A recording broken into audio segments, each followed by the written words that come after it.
The train station was empty. The homestead was burned, and the man who promised to marry her was gone. Evelyn Mercer crossed half a continent to escape her past, only to discover the future she'd been promised was a lie. Stranded in the Nebraska territory with nothing but a scarred face and a few coins, she had two choices: beg for passage back east or track down the one person who might help her survive, a man who wanted nothing to do with her. Stay with me until the end of this story. Hit that like button and drop a comment telling me what city you're watching from. I want to see how far this tale travels. The afternoon sun beat down on the wooden platform like a punishment. Evelyn stood beside her single trunk, watching the train disappear into the shimmering heat, and understood with perfect clarity that she had made a catastrophic mistake. The station agent, a thin man with tobacco-stained teeth, had already gone back inside his office. Through the window, she could see him hunched over a newspaper, deliberately ignoring her. The platform was empty except for a few pieces of luggage someone had forgotten to claim and a skinny dog sleeping in the shade. She'd been standing there for 40 minutes. Thomas Ashford was supposed to meet her. They'd exchanged letters for 8 months. He'd sent a tintype photograph of himself standing in front of a homestead cabin, looking serious and capable. He'd described the land, the house he was building, the future they would share. His handwriting had been careful and clear. "I am not a man of many words," he'd written, "but I am a man of my word." Evelyn touched the pocket of her traveling dress where she kept his letters. 23 of them, tied with string. She'd read them so many times the paper had gone soft. The station agent came out finally, wiping his hands on his vest. He looked at her the way people always looked at her now, his eyes moving from her face to the scar, then away quickly, as if politeness required pretending he hadn't seen it. "You waiting on Thomas Ashford?" "Yes." Her voice came out steady. She'd learned not to sound desperate, even when she was. "I'm his intended. We were to be married today." The man scratched his jaw. "Well, that's unfortunate." Something cold moved through her chest. "What do you mean?" "Thomas ain't been around for near about 3 weeks. Maybe more." The platform seemed to tilt slightly. Evelyn gripped the handle of her trunk. "There must be some mistake. He knew I was coming. We had an arrangement." "Can't speak to arrangements, ma'am. I'm just telling you what I know." He shifted his weight, uncomfortable. "His place burned. House, barn, most everything. Folks say he left after that. Nobody's seen him since." The words didn't make sense at first. Evelyn's mind tried to rearrange them into something reasonable, something that didn't mean what they clearly meant. "Burned," she repeated. "Yes, ma'am." "And he left?" "Appears so." She stood very still. Around her the prairie stretched in all directions, empty and indifferent. The sky was too big. The silence was enormous. She'd traveled 1,700 miles to marry a man who'd disappeared. "Is there someone else I could speak with? Someone who might know where he went?" The station agent looked genuinely sorry now. "His brother might know something, Cole Ashford, but I ain't seen him in town neither. Lives out past Willow Creek when he's around, but he keeps to himself mostly." "Where would I find him?" "Wouldn't recommend it, ma'am. Cole ain't the sociable type, and it's 8 miles out. You'd need a wagon." Evelyn looked down at her trunk. Everything she owned was inside it. 3 dresses, 2 shawls, a coat, undergarments, stockings, her mother's Bible, a silver hairbrush, and the small carved wooden box that held the only photograph she had of herself before the fire. She had $11.30 in her bag. Enough for maybe 2 weeks of room and board if she was careful. Not enough to get back to Boston. The station agent cleared his throat. "There's a boarding house in town, Mrs. Henley's place. She might have a room. You could wait there, see if Thomas turns up." "And if he doesn't?" He didn't answer. He didn't have to. Evelyn picked up her trunk. It was heavier than she remembered, and started walking toward town. Mrs. Henley's boarding house was a sagging 2-story building that smelled like boiled cabbage and old tobacco. The woman who ran it was wide and suspicious, with eyes that calculated the worth of everything they landed on. $2 a week, Mrs. Henley said. "In advance. That includes breakfast and supper, but no laundry. You want washing done, that's another 50 cents. Evelyn counted out the money. It hurt to watch the bills leave her hand. The room was small and dim, with a narrow bed, a washstand, and a single window that overlooked an alley. The wallpaper was peeling in the corners.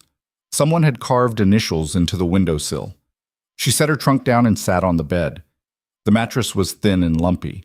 Outside she could hear voices, the creak of wagon wheels, the sound of hammering from somewhere down the street, normal sounds, the sounds of people going about their lives while hers fell apart. She'd left Boston because staying had become impossible. The fire had seen to that. It had started in the schoolhouse where she taught. An overturned lamp or faulty wiring, the investigation had never been conclusive. What mattered was that 3 children had been trapped on the second floor. Evelyn had gone back in for them. She'd gotten them out. All 3 had survived. But the left side of her face hadn't. The burn had healed badly. It pulled the skin tight from her temple to her jaw, puckering the corner of her mouth into something that wasn't quite a smile. Children stared. Adults looked away.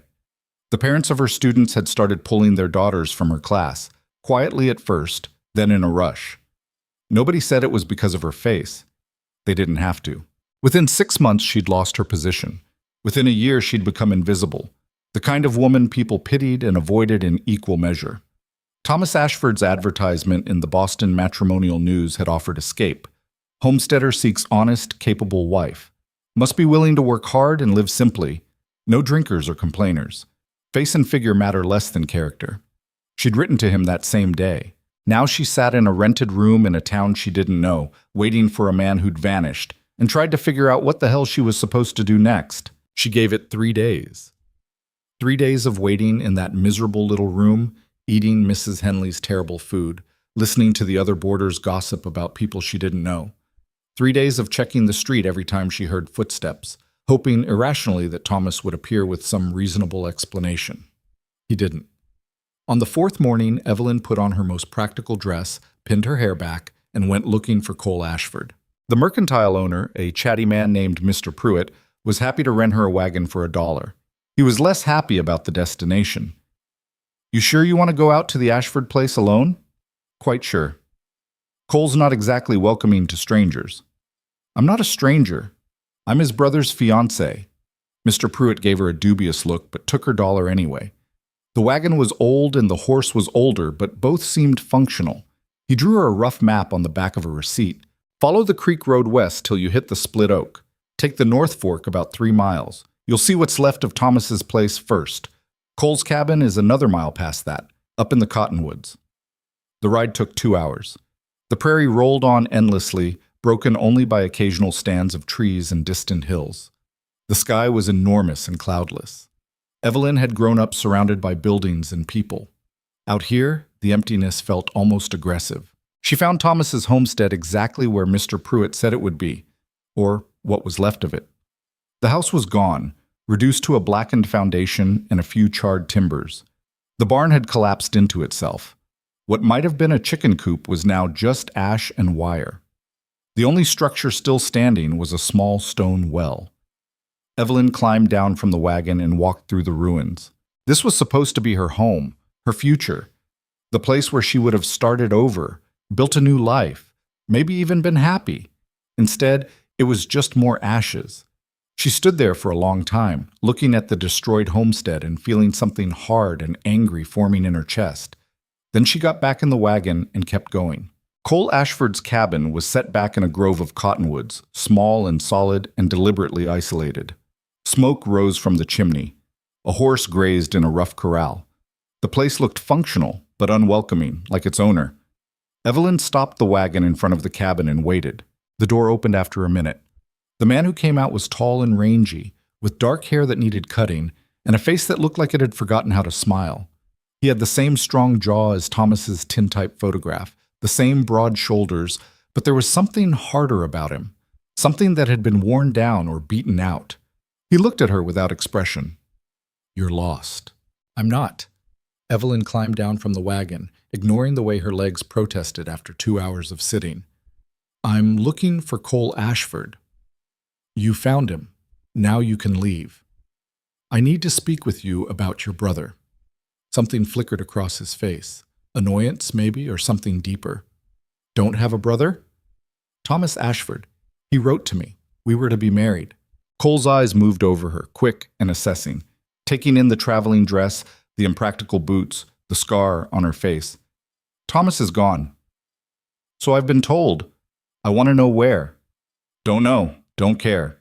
He turned back toward the cabin. Evelyn felt the anger that had been building since the train station finally broke through. You don't care that your brother abandoned his homestead and left me stranded 1,000 miles from home? He stopped but didn't turn around. Not my problem. He's your brother. Was my brother.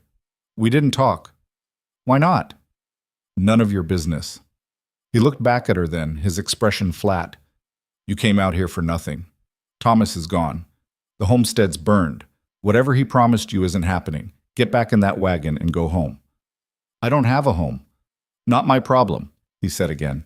Evelyn stared at him. She'd expected indifference from the frontier. She'd been prepared for that. But this deliberate cruelty, this absolute refusal to help, made something inside her turn cold and sharp. You're right, she said quietly. It's not your problem. Just like it wasn't your problem when your brother disappeared, or when his homestead burned, or when he left a woman stranded with nowhere to go and no way back. Nothing is your problem, is it? You just hide out here in the trees and pretend the world doesn't exist. Cole's jaw tightened. You don't know anything about me. I know you're a coward. The word hung in the air between them like a challenge. For a moment she thought he might actually hit her. His hands curled into fists. His whole body went rigid. Then he laughed, a short, bitter sound. Yeah, maybe I am. He walked back into the cabin and shut the door.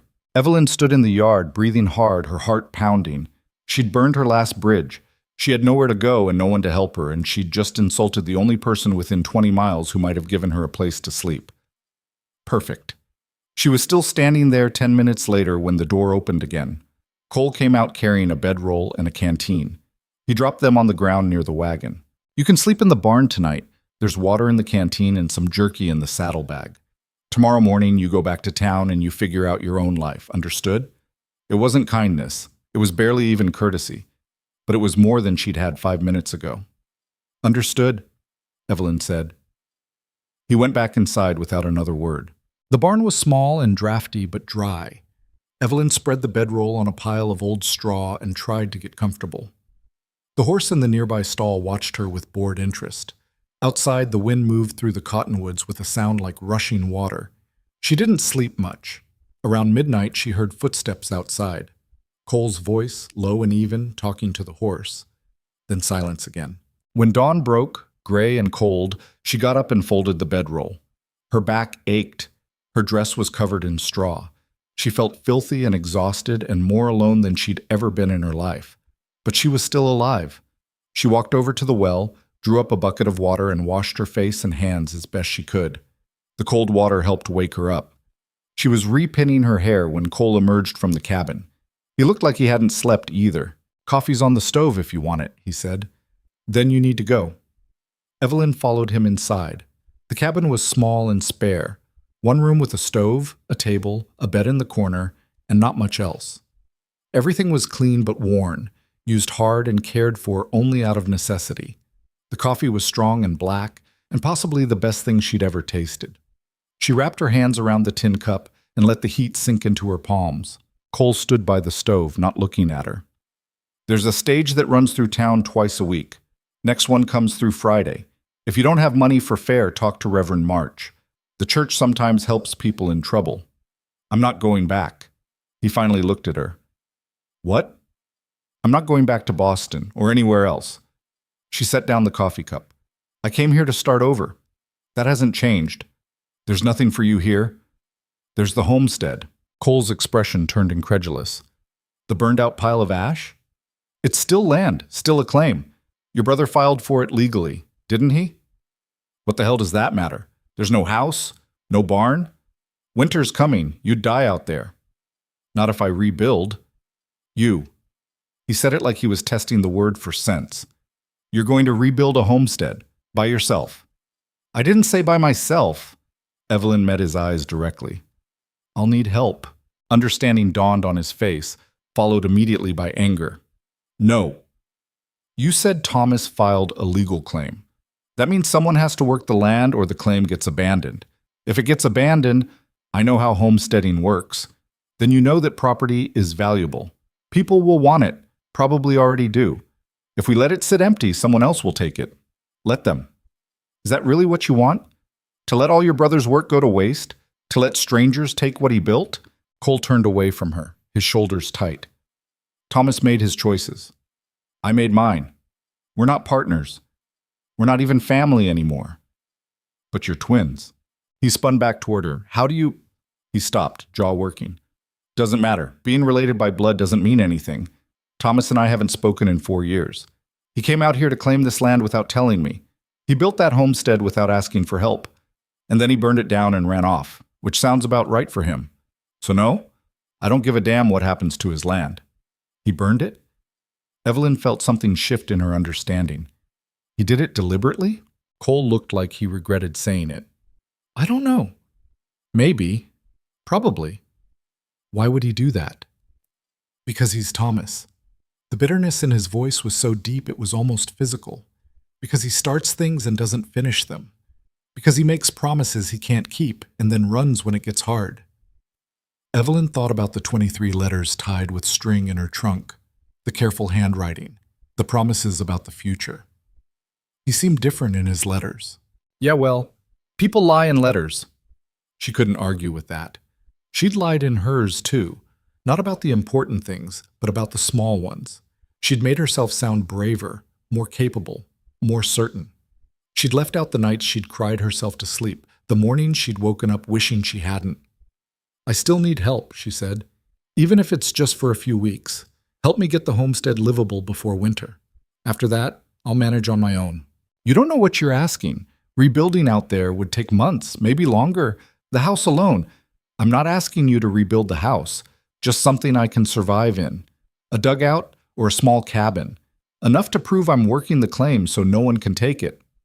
Cole stared at her like she'd lost her mind. You really think you can homestead alone? A woman from back east who's probably never built a fire or killed a chicken or gone a day without servants? I've done all of those things. It was true. Sort of. She'd learned after she lost her teaching position and her savings started running out. And I'm stronger than I look. Even if you are, it won't matter. Winter out here isn't like winter back east. It'll kill you if you're not prepared, and you won't be prepared. Evelyn set her coffee cup down carefully. Then I'll die. But at least I'll die trying to build something instead of going back to Boston to rot in some charity home, being pitied by people who are relieved they're not me. The words came out harder than she'd intended, raw and true. Cole's expression changed slightly. Not softening exactly, but some of the hostility drained out of it. He looked at her for a long moment, really looked at her, and she forced herself not to turn away. What happened to your face? He asked. Most people didn't have the nerve to ask directly. Evelyn appreciated that he did. Fire. 2 years ago.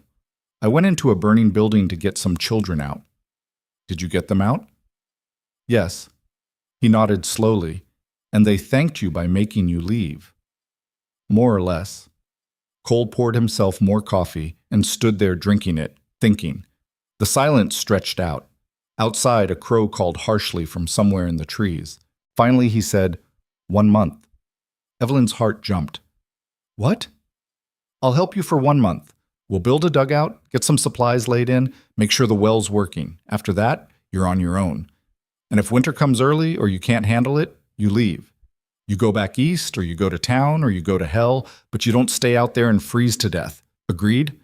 It wasn't what she'd hoped for, but it was more than she'd had an hour ago. Agreed, Evelyn said. And one more thing. His eyes were hard. This is a business arrangement, nothing more. I'm not looking for a wife or a companion or whatever the hell my brother promised you. I'm helping you because letting that land go to waste is stupid, and because you'll probably die if I don't. But when the month is up, I'm leaving. I've got a job lined up in Wyoming. I don't plan to stay here. I understand. He didn't look like he believed her, but he nodded anyway. Get your things, he said. We're burning daylight. They rode back to town in silence. Cole drove the wagon while Evelyn sat beside him, watching the prairie roll past and trying not to think too hard about what she'd just agreed to. Mr. Pruitt looked surprised when they returned the wagon. His eyes moved between Cole and Evelyn with unconcealed curiosity. Didn't expect to see you two together, he said. We're going into business, Cole said flatly. I need lumber, nails, a good saw, and 2 shovels. Also flour, salt pork, beans, and coffee. Pruitt's eyebrows went up. Rebuilding Thomas's place? Something like that. That'll cost you. Cole pulled a leather pouch from his coat and counted out bills. Evelyn watched the money change hands and felt a stab of guilt. She was costing him his savings, his time, probably his peace. She'd find a way to pay him back, somehow. They loaded the supplies into Cole's wagon. He had his own, larger and sturdier than the rental, and headed to the boarding house for Evelyn's trunk. Mrs. Henley came out onto the porch, arms crossed. "You leaving already, Miss Mercer?" "Yes, ma'am." "Where you headed?" Evelyn hesitated. Cole answered for her. "The Ashford homestead. She's taking over Thomas's claim." Mrs. Henley's expression went carefully neutral. "That's so." "It is. Wouldn't have figured you for the homesteading type," she said to Evelyn. "People rarely are what you figure them for," Evelyn replied. The older woman's mouth twitched. Not quite a smile, but close. "I suppose that's true. Well, good luck to you, Miss Mercer. You'll need it." They rode out of town with the sun climbing higher. Cole didn't talk, and Evelyn didn't push him. She was learning that silence was his natural state. The frontier had trained him to stillness the way Boston had trained her to constant politeness. The ride to Thomas's homestead took an hour. When they arrived, Cole pulled the wagon up near the ruins and sat there for a moment, just looking. "We'll build the dugout about 50 yards east of here," he said finally. "Higher ground. Less likely to flood in spring." "All right. And we're not building fancy. 4 walls, a roof, a stove, and a bed. That's it. Anything else is wasted effort." "I understand." He climbed down and started unloading the wagon. Evelyn jumped down to help. Her boots, intended for cobblestone streets, not prairie dirt, immediately sank into the soft earth. She stumbled slightly. Cole caught her arm. "You're going to need better shoes." "I'll manage." "No, you won't. Those'll fall apart in a week." He let go of her and grabbed a crate of supplies. "We'll get you boots in town next time. Work boots, not those ridiculous things." Evelyn looked down at her impractical footwear and felt a flush of embarrassment. She'd thought she was prepared. She'd thought she'd planned for everything. She'd been wrong. "Come on," Cole said. "We've got work to do." Building a dugout, Evelyn learned, was exactly as miserable as it sounded. The concept was simple. Dig a hole in the earth, reinforce the walls, build a roof, and hope it didn't collapse on you. The execution was brutal. Cole marked out a rectangle about 12 by 14 feet and handed her a shovel. "We dig," he said. 3 feet down, maybe 4, enough to get below the frost line. Evelyn had never dug anything deeper than a flower bed. Within 20 minutes, her hands were blistering. Within an hour, her back was screaming. She wanted to stop, wanted to rest, wanted to cry from frustration and exhaustion. She kept digging.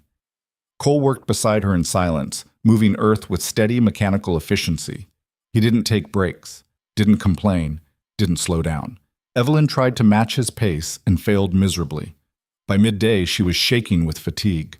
"Stop," Cole said. She looked up, breathing hard. "What?" "You're going to hurt yourself. Rest." "I'm fine." "You're not." He stuck his shovel in the ground and walked over to the wagon. When he came back, he had a canteen and some jerky. "Eat, drink, give your hands a break." Evelyn's pride wanted to refuse. Her body overruled it. She sat down in the dirt, took the canteen and drank until her throat stopped burning. The water was warm and tasted like metal, but it was the most wonderful thing she'd ever experienced. Cole sat down a few feet away, chewing jerky and staring out at the prairie. His shirt was soaked with sweat. His hands were calloused and scarred. "This was a mistake," he said quietly. Evelyn's stomach dropped. "What do you mean?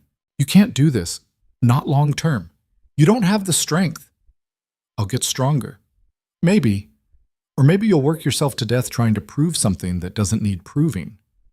"What's that supposed to mean?" He looked at her directly. "You don't have to do this. You don't have to punish yourself out here just because people back east were cruel to you. You could go somewhere else, start over somewhere easier, somewhere that won't break you." Evelyn felt anger flare in her chest, hot and defensive. "I'm not trying to punish myself." "No?" "No. I'm trying to survive. I'm trying to build something. That's not the same thing." Cole studied her face.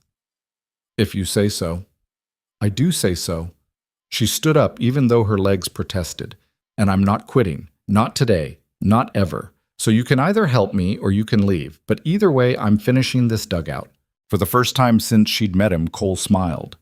It was small and crooked and gone almost immediately, but it had been there.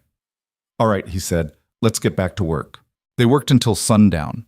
By the time they stopped, Evelyn could barely stand. Her hands were bleeding. Her dress was filthy. Every muscle in her body hurt, but the dugout was taking shape. The hole was almost 3 feet deep, the walls relatively straight. It looked like progress. Cole built a fire while Evelyn collapsed onto the ground and tried not to pass out. He boiled coffee and fried salt pork in a dented pan and handed her a tin plate without ceremony. She ate like she was starving, which she was. We'll need at least another 2 days of digging, Cole said. Then we start framing the roof. Lumber for that, sod for insulation. Stove goes in the back wall. Door faces south so the snow doesn't block it in winter. Evelyn nodded, too tired to speak. You did better than I expected, he added. It was probably the closest thing to a compliment he was capable of. Evelyn felt absurdly pleased. They ate in silence. The stars came out sharp and impossibly bright. Evelyn had never seen so many stars. In Boston, the city lights drowned them out. Here, they filled the entire sky. Where will you sleep? She asked. In the wagon. You can have the tent. Tent? Cole pointed. She'd been so exhausted she hadn't noticed the small canvas tent he'd set up near the fire. It's not much, but it'll keep the wind off. Where did you get a tent? Had it from my scouting days. Haven't used it in years. Evelyn wanted to ask about his scouting days, about what he'd done before he'd become this hard, silent man. But she was too tired to form the questions. She finished her food and dragged herself into the tent. The bedroll inside smelled like dust and canvas. She didn't care. She was asleep before she even got her boots off. The next 2 days blurred together in a haze of exhaustion and pain. Dig, rest, eat something terrible, collapse, wake up sore, repeat. Evelyn's hands developed thick blisters that burst and bled and turned into calluses. Her back stopped screaming and settled into a dull, constant ache. Her face burned from sun exposure despite the bonnet she wore. She'd never worked this hard in her life. Cole remained distant, but efficient. He didn't waste words, didn't ask personal questions, didn't offer encouragement or criticism. He just worked, steady and relentless, and expected her to keep up. Somehow, she did. On the 3rd day, they started building the roof frame. Cole cut lumber while Evelyn held boards in place, her arms shaking from the effort. The structure slowly came together, rough and ugly, but functional. This won't be pretty, Cole warned. I don't need pretty. I need shelter. You'll get that, barely. By the 5th day, they had walls and a roof. The dugout looked like exactly what it was, a hole in the ground with a wooden lid. But it was solid. The stove fit in the back corner. The door hung straight. There was space for a bed, a table, and not much else. It was the ugliest home Evelyn had ever seen. It was also hers. Cole stood back, examining their work with a critical eye. It'll do. It's perfect, Evelyn said. He gave her a skeptical look. It's a dirt hole. It's my dirt hole. That almost smile flickered across his face again. Fair enough. They spent the next 2 days making it livable. Cole built a simple bed frame while Evelyn swept out the dirt and tried to make the space feel less like a tomb. They installed shelves, hung a lantern, stocked the tiny root cellar Cole had dug into one wall. Evelyn used part of her remaining money to buy fabric from town, cheap cotton, nothing fancy, and sewed curtains for the single small window. It was a ridiculous gesture, putting curtains in a dugout, but it made the space feel less hopeless. Cole watched her hang them without comment.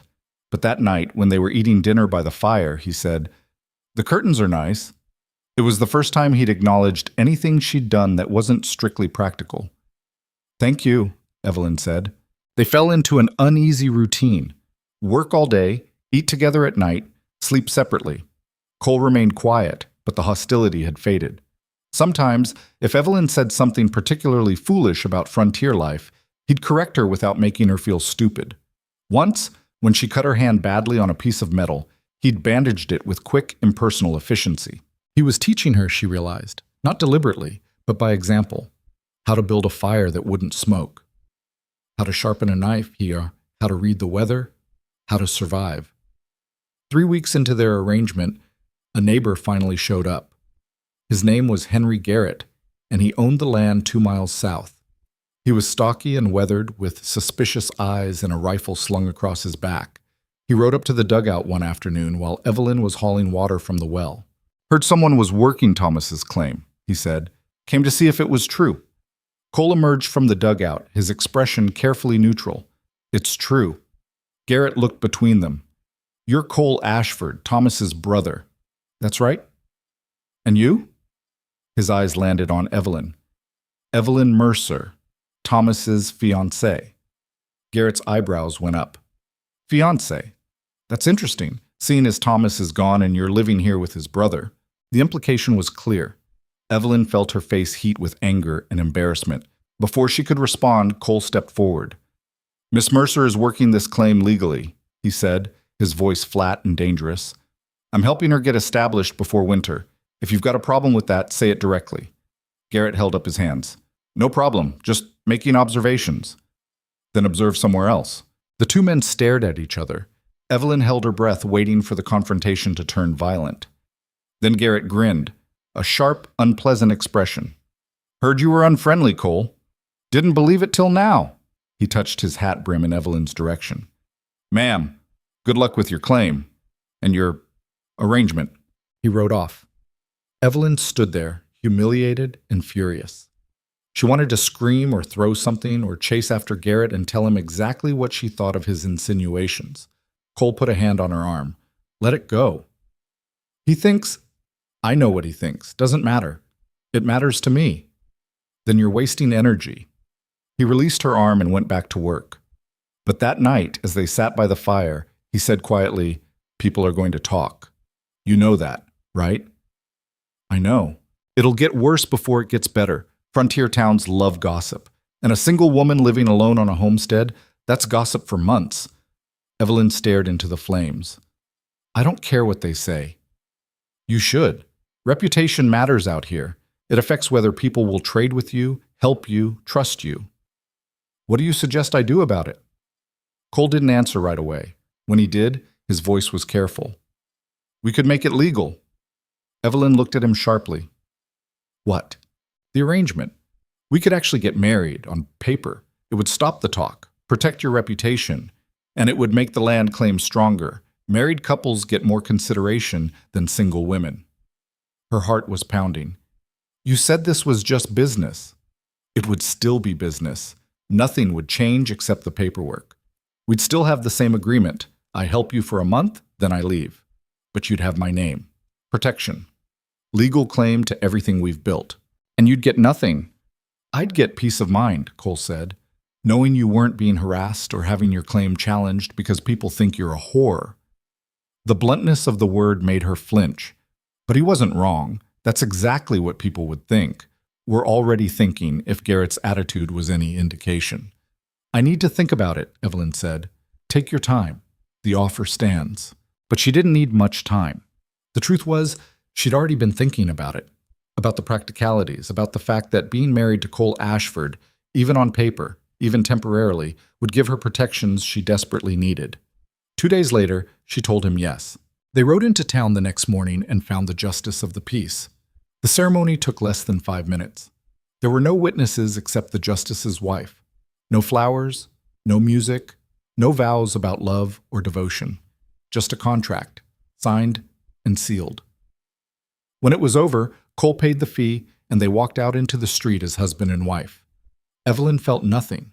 No joy, no fear, no hope. Just a strange, detached sense of unreality.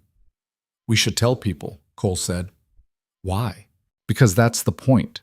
The marriage protects you, but only if people know about it." So they went to the mercantile, to the boarding house, to the saloon, spreading the word. Evelyn watched people's faces change as they heard the news, surprise, disapproval, reluctant acceptance. Mrs. Henley cornered her in the general store. That was quick. It seemed practical. Practical.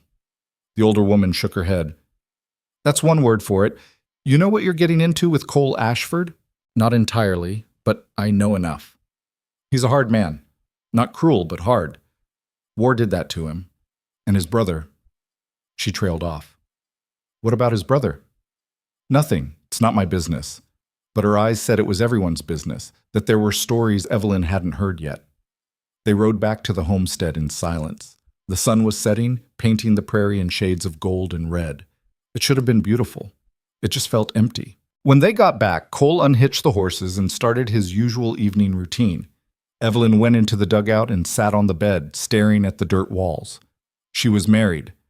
To a man who didn't love her, didn't want her, and planned to leave in 2 weeks. It was, objectively, the saddest wedding day in human history. But it was done. And now she had legal protection, legal claim, a name that carried weight, even if the man who gave it to her wanted nothing to do with her. Outside, she heard Cole building the fire, the familiar sounds of tin plates and coffee boiling, their strange, temporary life continuing. She went out to join him. They ate dinner without talking. When they were done, Cole stood up. I'll sleep in the wagon tonight, give you privacy. You don't have to. I do. His voice was firm. We're married now. Even if it's just on paper, things are different. People will expect appearances. Evelyn understood. All right. He grabbed his bedroll and walked away. She watched him climb into the wagon bed and settle in for the night. Her husband, sleeping 30 feet away because being closer would be too much. Evelyn went back inside the dugout, closed the door, and tried very hard not to think about what her life had become.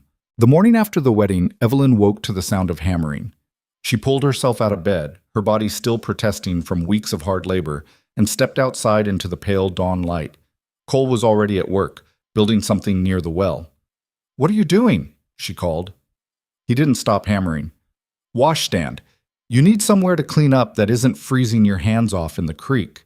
It was the most thoughtful thing anyone had done for her in months, which made it somehow worse that he delivered it with all the warmth of a man repairing a fence. Evelyn walked over and watched him work. His movements were precise, economical, no wasted effort. She'd noticed that about him. He never did anything halfway, but he never did anything with joy either. You didn't have to do this, she said. Yeah, I did. You've been washing in creek water for 3 weeks. That stops working when the creek freezes solid. Still, thank you. He grunted something that might have been acknowledgement and kept working. Evelyn stood there a moment longer, then went to start breakfast. Their routine had become predictable. She cooked, he built things, they ate in silence, then worked until exhaustion forced them to stop. It wasn't a marriage. It was a construction project that happened to involve 2 people. By mid-morning, 2 riders appeared on the horizon. Cole saw them first, and his whole body went tense. He set down his hammer and walked to where he'd left his rifle leaning against the wagon. Expecting trouble? Evelyn asked. Always. The riders got closer. One was Henry Garrett. The other was a woman Evelyn didn't recognize, older, thin, with graying hair pulled back severely, and a face that looked like it had forgotten how to smile decades ago. Garrett tipped his hat with exaggerated politeness. Morning, Cole. Mrs. Ashford. He said the name like it tasted funny. Brought my wife to meet your new bride. Figured the women folks should get acquainted. The woman, Mrs. Garrett, looked Evelyn up and down with open assessment. Her eyes lingered on the scar, then moved to the dugout, then to Cole, calculating something. Pleasure to meet you, Evelyn said, because someone had to break the silence. I'm sure. Mrs. Garrett's voice was clipped. My husband tells me you came out here to marry Thomas Ashford. That's correct? And when Thomas disappeared, you married his brother instead. The accusation was barely veiled. Evelyn felt her spine straighten. Thomas was gone when I arrived. Cole offered to help me establish the homestead. We married for practical reasons. Practical. Mrs. Garrett's mouth pinched tighter. That's certainly one way to describe it. Cole stepped forward, his voice deadly quiet. Say what you came to say, Catherine. Then get off my property. Mrs. Garrett's eyes flashed. Your property? This was Thomas's claim. Some would say it still is. Thomas abandoned it. The law is clear on that. The law? She laughed, sharp and bitter. You think the law means anything out here? You think a piece of paper from some town clerk makes this yours? Half the men in this territory have claims that won't hold up if anyone bothers to challenge them. Then they can try challenging mine, Cole said. See how that works out for them. Henry Garrett shifted in his saddle, uncomfortable. Now, Cole, nobody's challenging anything. Catherine's just concerned is all. A lot of folks are. Thomas leaves. You show up with a new wife. Start rebuilding. It looks suspicious. I don't care how it looks. Well, you should. Mrs. Garrett's voice turned harder. Because people talk. And right now they're saying Thomas didn't abandon anything. They're saying maybe he's dead. Maybe someone wanted him gone. The implication hung in the air like smoke. Evelyn felt her stomach drop. She looked at Cole, expecting fury, but his face had gone completely blank, unreadable. Thomas is alive, he said flatly. I got word from him 2 weeks ago. That was news to Evelyn. She tried not to let her surprise show. Word from where? Mrs. Garrett demanded. Kansas. He's working a ranch outside Dodge. Sent a letter saying he was done with homesteading, done with Nebraska, done with... Cole stopped himself. Done with everything here. Convenient. A letter nobody else has seen. Believe it or don't, makes no difference to me. Cole picked up his hammer again, dismissing them. Now, get out. The Garretts didn't move immediately. Mrs. Garrett stared at Evelyn with something that might have been pity or might have been contempt. It was hard to tell the difference. Watch yourself, girl, she said quietly. Men like Cole Ashford don't change. Whatever he's promised you, whatever you think this is, it won't end well. Then they rode off, leaving Evelyn standing in the yard with her heart pounding and questions crowding her throat. Cole went back to hammering like nothing had happened. Is it true? Evelyn finally asked. About the letter from Thomas? No. The bluntness of it startled her. Then why did you say, because it's easier than the truth? Which is? Cole drove another nail home with 3 precise strikes. That I don't know where Thomas is, don't know if he's alive or dead or halfway to California, and I don't care. People think you killed him. Let them think it. Cole, it doesn't matter. He finally looked at her, his eyes hard. People out here will think whatever they want. You can't stop them. You can't convince them. All you can do is survive long enough that they get bored and move on to the next piece of gossip. But if Thomas really is dead, he's not. How do you know? Cole's jaw worked for a moment. Then, because killing himself would require Thomas to actually finish something he started, and he's never done that in his entire worthless life. The bitterness in his voice was so deep, it was almost physical. Evelyn wanted to push, to ask what had happened between the brothers, but something in Cole's expression told her the subject was closed. They worked in silence for the rest of the morning. Around midday, Cole announced he was riding into town for more supplies. Evelyn started to climb into the wagon with him. You should stay here, he said. Why? Because I'll move faster alone. And because you need to start figuring out how to manage this place when I'm gone. The reminder landed like a slap. Of course. He was leaving. She kept forgetting that, kept letting herself believe this strange partnership might become something more permanent. Fine, she said. I'll work on the fence line. Don't overdo it, and keep the rifle close. He rode off. Evelyn watched until he disappeared into the distance, then turned back to the homestead. Her homestead. The words still felt unreal. She spent the afternoon working on the fence that would eventually enclose a small pasture. The work was monotonous and gave her too much time to think. About the Garretts' accusations, about Thomas, about Cole's imminent departure, and what she would do when she was truly alone out here. She was so lost in thought that she didn't hear the horse approach until it was almost on top of her. The rider was a young man, maybe 20, with a soft face and nervous eyes. He pulled up a few yards away, clearly uncomfortable. Ma'am? You Mrs. Ashford? I am. I'm Peter Daniels. My family has the claim about 6 miles east. He twisted his hat in his hands. My mother sent me. She heard you might be looking for students. Evelyn blinked. Students? For teaching. She heard you were a school teacher back east, and we've got 3 young ones who can't read yet. Mother was hoping... He trailed off, embarrassed. Something warm flickered in Evelyn's chest. I'm not formally teaching right now. I'm still getting the homestead established. Oh, right. Of course. Peter started to turn his horse. But, Evelyn heard herself say, I could come by once a week. Saturday afternoons, maybe, if your mother wouldn't mind. The boy's face lit up. Really? She'd be so grateful, ma'am. We don't have much money for paying, but we could trade. We'll figure something out. Evelyn smiled. It felt strange on her face, like a muscle she'd forgotten how to use. Tell your mother I'll come by this Saturday. Peter thanked her 3 more times before riding off. Evelyn stood in the yard, watching him go, and felt something shift inside her. The homestead wasn't just about survival anymore. It was starting to become something else, something that mattered. Cole returned at dusk with the wagon loaded. He had lumber, more nails, sacks of flour and beans, and unexpectedly, a small package wrapped in brown paper. "What's that?" Evelyn asked. He tossed it to her without ceremony. "Open it." Inside were work gloves, good leather ones, sized for a woman's hands. Evelyn stared at them, something painful and complicated rising in her throat. "Your hands are getting torn up," Cole said, not looking at her.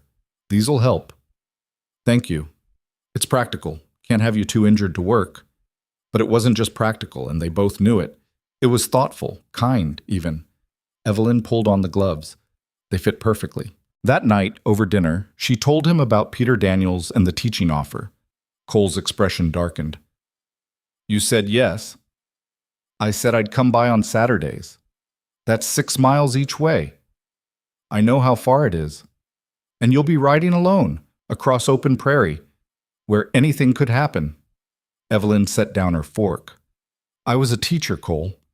It's what I know how to do, what I'm good at. I'm not giving that up just because it's inconvenient. It's not inconvenient, it's dangerous. Everything out here is dangerous." "Exactly. Which is why you shouldn't go looking for extra risk."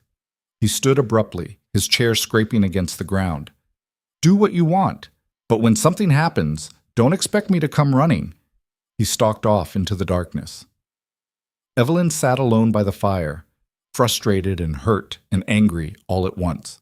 She was trying to build a life here, trying to be more than just a woman hiding in a dirt hole waiting for winter. Why couldn't he understand that? "Because he's leaving," a voice in her head whispered. "Because he doesn't plan to be here to protect you. Because caring what happens to you makes leaving harder." She cleaned up the dinner things and went into the dugout. Through the small window, she could see Cole sitting in the wagon bed, staring out at the dark prairie. Neither of them slept well that night. The tension between them stretched through the next few days like a wire pulled too tight. They worked. They ate. They barely spoke.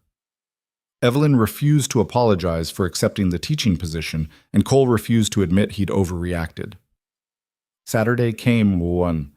Evelyn saddled the horse. Cole had bought her a gentle mare, another supposedly practical gesture, and prepared to ride to the Daniels homestead.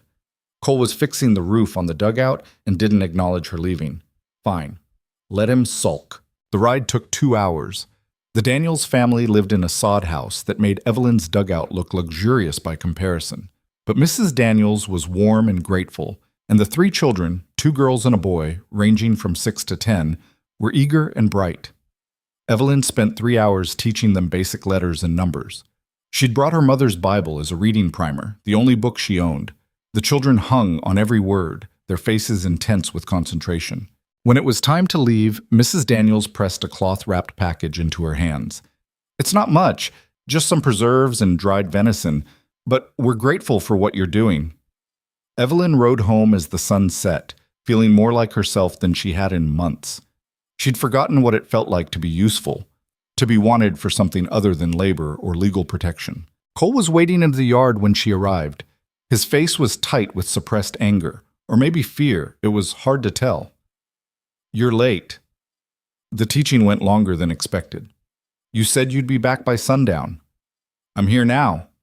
He grabbed the horse's bridle, his knuckles white. "You have any idea what goes through a person's head when someone's 2 hours late coming back across open country?" Evelyn dismounted, suddenly understanding. "You were worried. I was practical. If something happened to you, I'd have to ride out looking. Would have wasted the whole evening." "Right. Practical." She handed him the reins. "Well, nothing happened. I'm fine. The children are wonderful, and I'm going back next Saturday." "The hell you are." "You don't get to tell me what to do, Cole. We're married on paper. That doesn't make you my keeper." Someone needs to be, since you clearly can't think past your own stubborn pride. My pride?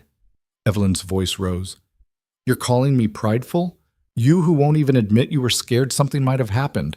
I wasn't scared. I was, what? Annoyed? Inconvenienced? She stepped closer, furious now.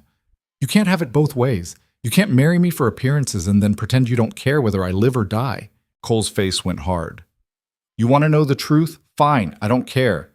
I'm helping you because I said I would, because letting this land go to waste is stupid, because leaving you to die alone would make me the bastard everyone already thinks I am. But that's it. That's the only reason. So don't mistake basic human decency for something more. The words hit like a physical blow. Evelyn felt something crack inside her chest, something she hadn't even realized was still intact. Understood, she said quietly. Thank you for clarifying. She walked past him into the dugout and shut the door. She didn't cry. She'd learned years ago that crying didn't fix anything, but she sat on the bed in the darkness and felt the weight of her isolation settle over her like snow. Outside, she heard Cole kick something, hard, then the sound of him walking away. They didn't speak for 2 days. Evelyn threw herself into work with grim determination. She repaired fence posts. She organized the root cellar. She practiced shooting the rifle until her shoulder ached from the recoil. Cole worked on the other side of the homestead, building a lean-to for storing equipment. They moved around each other like strangers sharing a train platform, careful not to touch, careful not to engage. On the third day, a storm rolled in.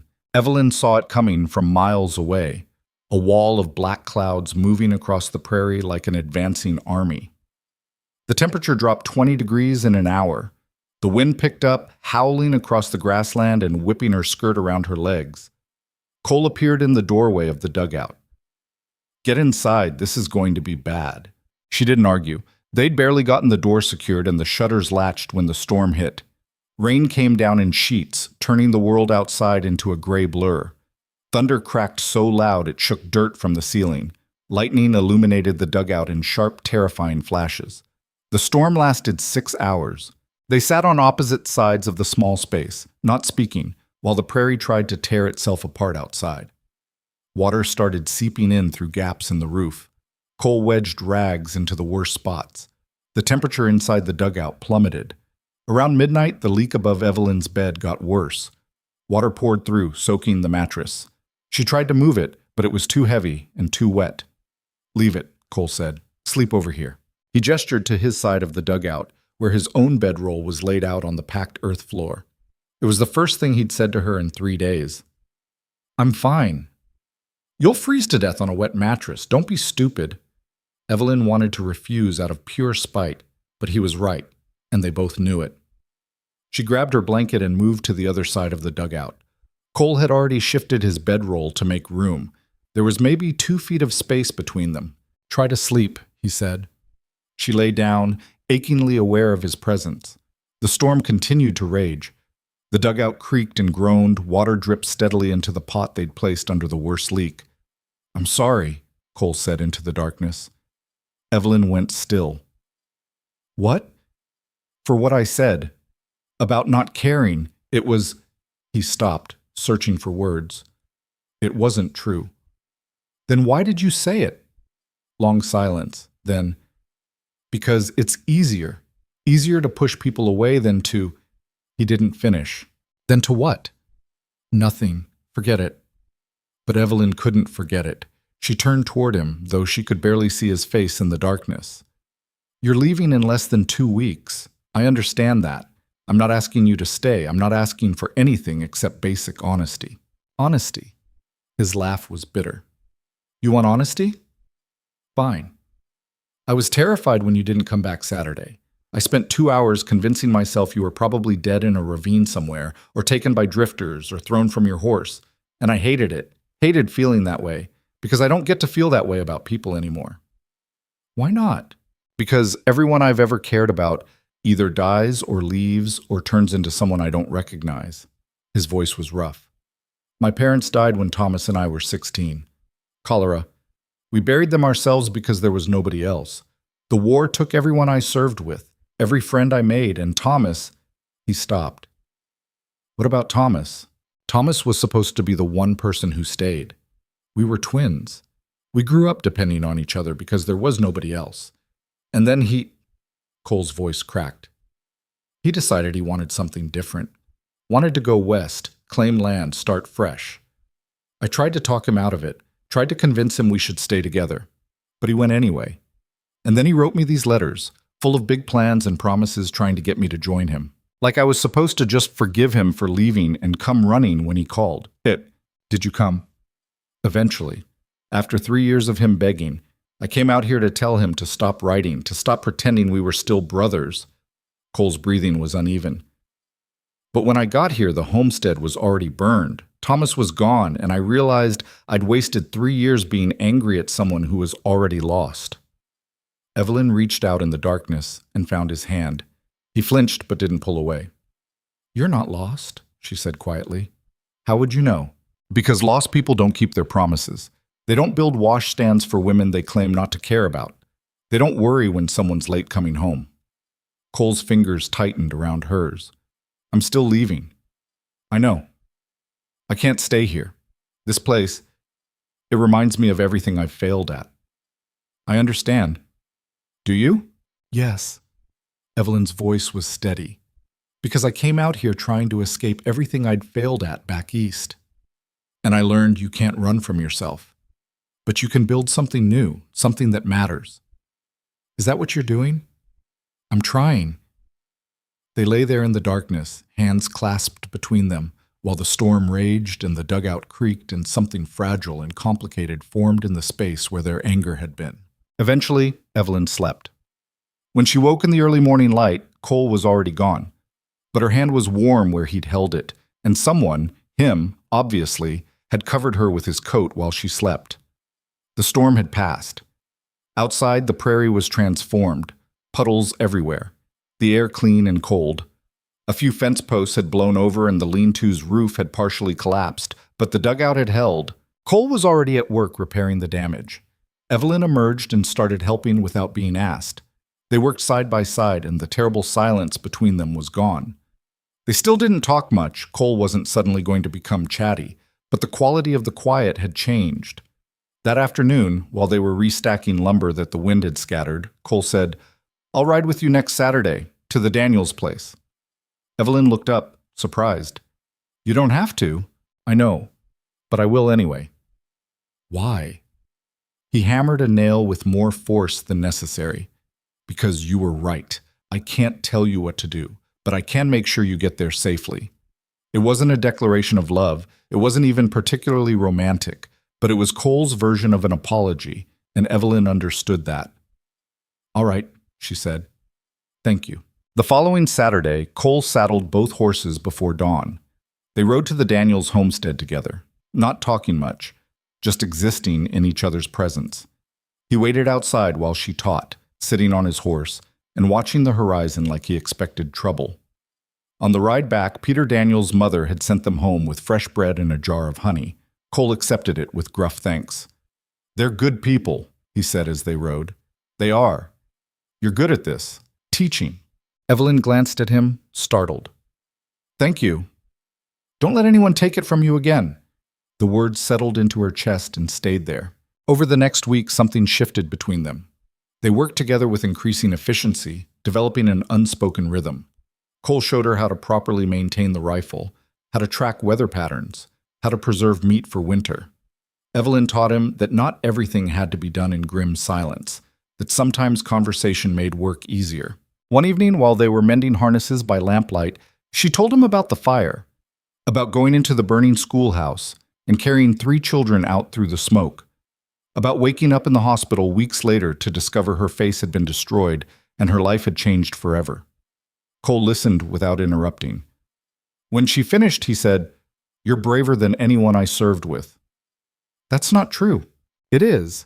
Soldiers do brave things because they're trained to, because their brothers are counting on them, because refusing would be cowardice.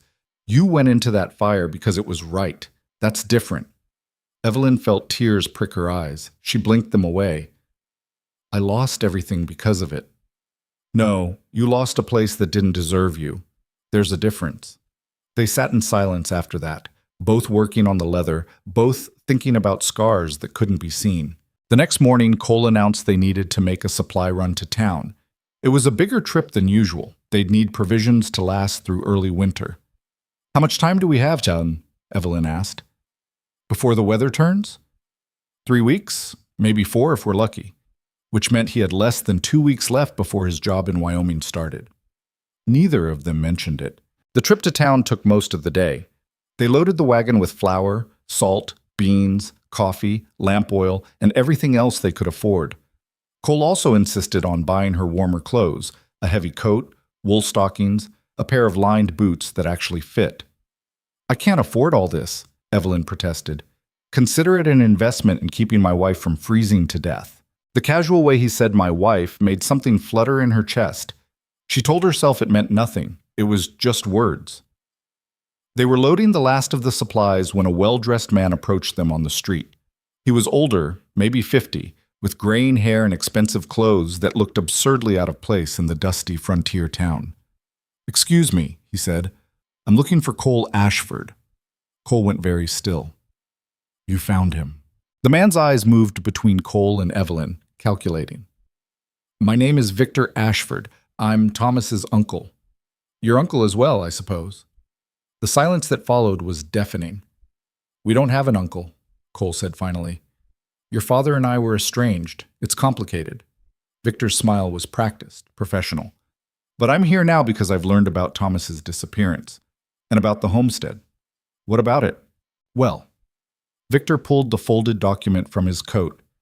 "It seems there's some question about the legal ownership. Thomas filed the initial claim, yes, but the land was originally part of a larger family holding. My holding, specifically. I have documentation proving it." Cole took the document and scanned it. His face went hard. "This is dated 1875. Thomas filed his claim in 1876. The land was open territory." "So he believed. But as you can see, the witnesses here confirm my prior claim." Evelyn looked over Cole's shoulder at the document. The language was dense and legal, but the implication was clear. Victor was claiming the land had belonged to him before Thomas ever filed. "This is convenient," Cole said slowly. "You showing up now, after Thomas is gone, and we've done all the work to rebuild." Victor's expression remained pleasant. "I assure you my timing is coincidental. I only recently learned about the situation. But the law is clear. If the land was mine to begin with, Thomas's claim is invalid." "Then why wait until now to file? Why not contest it when Thomas first claimed it?" "I was in Europe. I only returned 6 months ago." Victor tucked the document back into his coat. "Look, I'm not here to cause trouble. I'm a reasonable man. We can work something out. Perhaps I could buy you out. Pay you for the improvements you've made. It would be fair compensation." "We're not selling," Evelyn heard herself say. Victor looked at her as if noticing her for the first time. "And you are?" "Evelyn Ashford, Cole's wife." "I see." His tone suggested he saw quite a lot, none of it complimentary. "Mrs. Ashford, I understand you have an emotional investment in this property, but emotion doesn't change legal reality. If you fight this, you'll lose, and legal battles are expensive." "How much are you offering?" Cole asked. Evelyn turned to stare at him. "Cole, $200, Victor said, "for the improvements and your trouble. More than generous, considering the property reverts to me regardless." Cole was quiet for a long moment. Then, "Get the hell out of my sight." Victor's pleasant expression finally cracked. "I'm trying to be reasonable." "No, you're trying to steal land we've bled for, and you're doing it with fake legal documents and intimidation." Cole stepped forward. "I don't know who those witnesses are on your paper, but I'll find out. And when I prove you're lying, I'm coming for you." "Threats won't help your case." "That wasn't a threat. That was a promise." Cole climbed into the wagon. "Come on, Evelyn, we're leaving." She scrambled up beside him, her heart pounding. As they pulled away, she could feel Victor's eyes following them. They rode in tense silence for a mile before Evelyn finally spoke. "Is he telling the truth? Could he really take the land?" "I don't know. Maybe." Cole's hands were tight on the reins. "But I'm not giving it up without a fight." "I thought you didn't care about this place." "I don't?" But his voice said otherwise. "I care about men like Victor Ashford thinking they can take whatever they want because they have money and lawyers." Evelyn studied his profile. We need to see those documents, really examine them. Yeah. And if they're legitimate, then we figure out how to prove they're not. Cole glanced at her. You up for a fight? Evelyn thought about everything she'd survived to get here. The fire, the train ride, the burned homestead, the weeks of brutal labor. She'd come too far to let some wealthy uncle steal her future. Yes, she said. I'm up for it. Cole's mouth curved into something that wasn't quite a smile but was close. Good, because this is going to get ugly. They spent the first 3 days after Victor's visit trying to find answers locally. Cole rode into town and tracked down the clerk who'd processed Thomas's original homestead claim. The man was ancient, half-deaf, and his records were a disaster of water-stained papers and illegible handwriting. Thomas Ashford filed in March of '76, the clerk wheezed, squinting at a ledger. Land was open territory then. I remember because he paid in silver coins. Don't see silver much anymore. Any record of prior claims on that section? Cole asked. The old man shuffled through papers for 20 minutes before shaking his head. Nothing here? But that don't mean much. Records from before '75 are mostly gone. Fire took the old land office that year. Convenient, Evelyn thought. Very convenient. Cole thanked the clerk and they walked back into the street. Victor knew about the fire. That's why he dated his document to '75. Anything before that can't be verified. So what do? We go after the witnesses. Cole pulled out the copy of Victor's deed that he'd managed to obtain from the territorial office.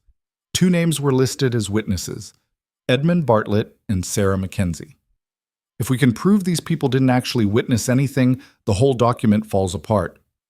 How do we prove that? We find them, or find out what happened to them. It sounded impossible, but Evelyn had learned that impossible just meant harder, not undoable. They split up the work. Cole rode to surrounding towns asking about Edmund Bartlett while Evelyn stayed at the homestead and wrote letters to county clerks, land offices, and anyone else who might have records. She wrote until her hand cramped, sealed envelope after envelope, and rode into town to post them all. Mrs. Henley caught her at the post office. Heard you've got legal troubles. News traveled fast. We're handling it. Victor Ashford's got money. Money wins fights out here. Not always. The older woman's expression softened slightly. You're tougher than you look, I'll give you that. But tough don't pay legal fees. Evelyn hadn't let herself think about the cost. They had almost nothing left after buying winter supplies.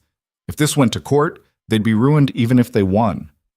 Cole returned 2 days later looking exhausted and frustrated. Bartlett's dead, died in 1877. I found his grave outside Lincoln. Evelyn's stomach sank. So we can't question him. No, but I found his widow. Cole dismounted and led his horse to the water trough. She says her husband never witnessed any land document in 1875. Says he was working in a meatpacking plant that whole year, never left the city. Will she testify to that? Maybe, if we can afford to bring her out here. He splashed water on his face, scrubbing away trail dust. What about the other one, Sarah Mackenzie? No responses yet to my letters, but I kept digging through old newspapers at the Mercantile. Mr. Pruitt lets me look through his collection. Evelyn pulled out a folded paper. I found this. It was an obituary from 1874. Sarah Mackenzie died of pneumonia, age 47, survived by 3 daughters. Cole read it twice. She was dead a year before she supposedly witnessed Victor's deed. Exactly. For the first time in days, something like hope flickered across Cole's face. We've got him. This proves the document's a forgery. We still have to prove it in court, and we need a lawyer. Lawyers cost money we don't have. Evelyn had been thinking about that. I could sell my mother's silver brush. It's worth maybe $30. No. Cole, no. You're not selling family heirlooms for this. He paced across the yard, thinking. There's another way. I've got some money saved. Was supposed to use it for the Wyoming job, travel expenses, getting set up. But if we use it for a lawyer, Stuss, then you can't leave. Evelyn's heart was pounding. The job starts in less than a week. I know. You've been planning this for months. I know, Cole said again. His voice was rough. But I can't leave you to fight this alone. Won't. So either we find another solution or I write to Wyoming and tell them I'm not coming. The words hung between them like a confession. Evelyn wanted to tell him not to do it, that she'd manage somehow, that he shouldn't sacrifice his plans for her. But the truth was, she needed him. Needed his stubbornness and his anger and his refusal to back down from men like Victor Ashford. We'll find another solution, she said quietly. But 3 days later, they were no closer to finding one. The lawyer in town, a nervous man named Hoskins, quoted them a fee of $75 just to take the case. They had $43 between them. Cole wrote to Wyoming explaining he needed to delay his start date. The response came back tersely. The position had been filled with someone else. Evelyn found him reading the letter by lamplight, his face expressionless. She knew that look now. It was the one he wore when something hurt too much to show. "I'm sorry," she said. "Don't be. I made the choice. You could still go, find another job out there. And leave you here alone with Victor circling?" Cole folded the letter and tossed it in the stove. "Not happening." "Cole, I said not happening." He stood abruptly. "I'm going to check the fence line." He left before she could respond. Evelyn sat in the dugout listening to his footsteps fade into the darkness and felt the weight of what he'd given up pressing down on her chest. The preliminary hearing was scheduled for 2 weeks out. Hoskins agreed to represent them for $40 down, and the rest after the case was settled. It was more faith than Evelyn expected from a frontier lawyer. "To be honest," Hoskins said, adjusting his spectacles, "I don't like Victor Ashford. Man shows up here with his fancy suits and Eastern attitude, trying to take land from people who've actually worked it. Rubs me wrong." "So you think we have a chance?" Evelyn asked. "I think you have evidence of fraud. Whether that's enough depends on the judge." He tapped the obituary. "This is good. Very good. But Victor will have counter-arguments. He'll say the date on the obituary is wrong, or that there were 2 Sarah Mackenzies, or that his document was witnessed later and misdated. We need more." "Like what?" "Like proof of where Victor actually was in 1875. If he wasn't in Nebraska territory, he couldn't have filed this claim." Hoskins leaned back in his chair. "Where did you say he's from?" "He didn't say, just that he'd been in Europe recently." "Find out. Birth records, property records, anything that establishes his history. The more we know about him, the better we can fight him." Cole and Evelyn rode back to the homestead in heavy silence. The hearing was 13 days away. They had almost no money, a dead witness, and an opponent with resources they couldn't match. That night, unable to sleep, Evelyn lay in the dugout staring at the ceiling. Through the thin door, she could hear Cole moving around outside, restless. She got up and went out to join him. He was sitting by the dying fire, whittling a piece of wood into nothing. He looked up when she approached but didn't speak. "What are you making?" Evelyn asked. "Nothing. Just needed something to do with my hands." She sat down across from him. The night was cold but clear, stars scattered across the sky like broken glass. "You didn't have to give up Wyoming. We've been through this." "I know, but I need to say it anyway. Thank you." Cole's knife stopped moving. He looked at her across the fire, his expression unreadable. "You'd do the same for me." "Would I?" "Yeah, you would. That's the kind of person you are." He went back to whittling. "Besides, I didn't give it up for you. I gave it up for this."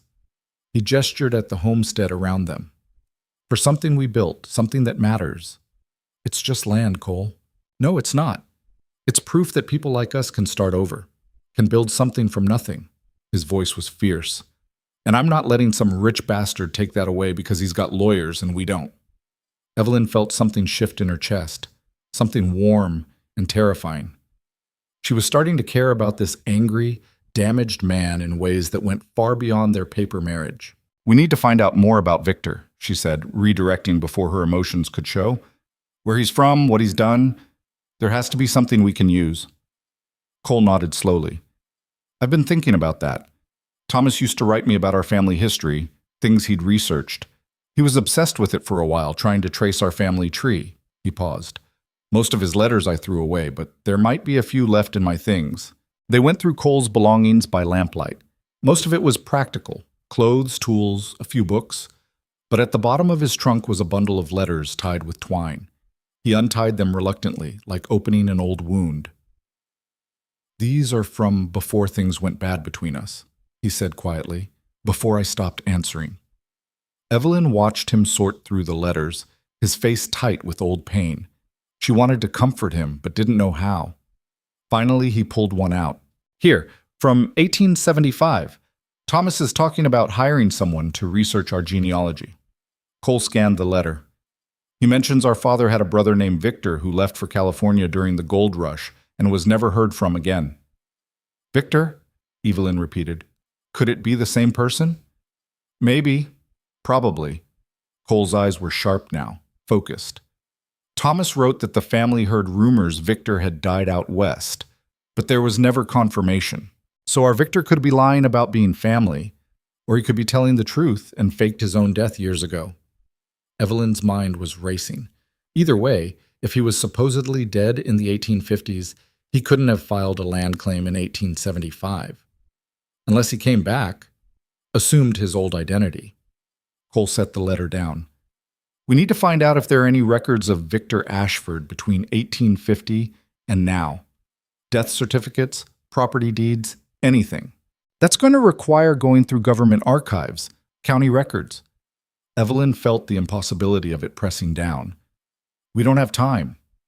Then we make time. Cole stood. We'll split up. I'll ride to Lincoln, go through territorial records there. You stay here and keep searching locally. Lincoln's 4 days' ride. 3 if I push hard. Cole, the hearing is in 12 days, which gives me exactly enough time. He was already moving, gathering supplies. I'll leave at first light. This is crazy. Probably. But it's all we've got. Evelyn wanted to argue, wanted to tell him it was too dangerous, too rushed, too desperate. But desperation was all they had left. Be careful, she said instead. He paused, then walked over and put his hand briefly on her shoulder. It was the most deliberate touch he'd ever given her. Keep the rifle loaded. If Victor or anyone else shows up, don't open the door. Just point the gun and tell them to leave. I know how to handle myself. I know you do, but humor me anyway. He left before dawn. Evelyn stood in the yard watching him ride away until he disappeared into the gray morning light and tried not to think about all the things that could go wrong. The homestead felt impossibly empty without him. Evelyn had gotten used to his presence, the sound of his hammer, his footsteps, even his silence. Now there was nothing but wind and the occasional cry of a hawk overhead. She threw herself into work to avoid thinking. She reinforced the fence line, organized their winter supplies, practiced her shooting until her shoulder ached. At night she lay in the dugout listening to every sound, imagining threats in every creak and rustle. On the second day, the Daniels boy Peter rode up with a message from his mother. Evelyn had missed her Saturday teaching session and they were worried. She'd completely forgotten. The shame of it burned. Tell your mother I'm sorry, Evelyn said. There's been some trouble here. Legal trouble. I'll come next week if I can. Peter's young face creased with concern. Is there anything we can do to help? The offer touched her more than she expected. Just keep my students ready to learn. That's help enough. On the third day, Henry Garrett showed up. Evelyn saw him coming from a distance and immediately went for the rifle. She stood in the doorway of the dugout, weapon visible, as he rode up. Garrett stopped his horse 20 feet away and raised his hands in a gesture of peace. Easy, Mrs. Ashford. I'm just here to talk. Talk from there. Fair enough. He dismounted but didn't come closer. I heard about Victor's claim, heard Cole rode to Lincoln. News travels fast. It does when people care. Garrett shifted his weight. Look, I'm not here to cause trouble. Opposite, actually. I came to warn you. About what? Victor's been in town asking questions. About you and Cole, about Thomas, about what happened to the homestead. Garrett's expression was serious. He's trying to build a case that you two had something to do with Thomas disappearing, that maybe you wanted him gone so you could take the land. Evelyn's blood went cold. That's insane. Maybe, but it's also smart. If he can make you look like criminals, no judge is going to side with you on the land dispute. I never even met Thomas. I arrived after he was already gone. You got proof of that? Witnesses who saw you step off the train that day? Garrett shook his head. Victor's a snake, Mrs. Ashford. He fights dirty. And right now you're fighting him alone. I can handle myself. I'm sure you can. But you might want to consider that not everyone around here thinks you're a criminal. He pulled something from his saddlebag and tossed it toward her. It landed in the dirt a few feet away. A cloth bundle. That's from my wife. She feels bad about how she acted when we came by before. It's bread and some preserves. Evelyn stared at the bundle, suspicious. Why are you helping us? Because Victor Ashford is exactly the kind of Eastern carpetbagger we don't need out here. And because maybe I was wrong about you. He climbed back on his horse. Be careful, Mrs. Ashford, and tell Cole when he gets back that if he needs someone to testify about Thomas's state of mind before he left, I can do that.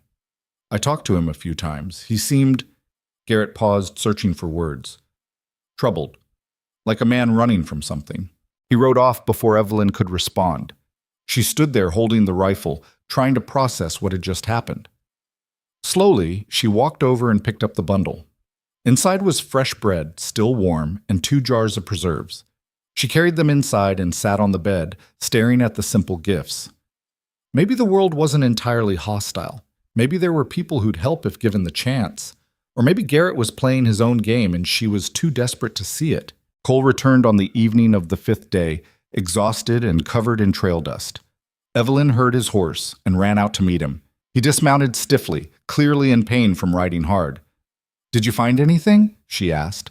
Instead of answering, he pulled a rolled paper from his coat. Death certificate. Victor James Ashford died of dysentery in Sacramento, California, July 1851. He unrolled it, showing her the official stamp and signatures.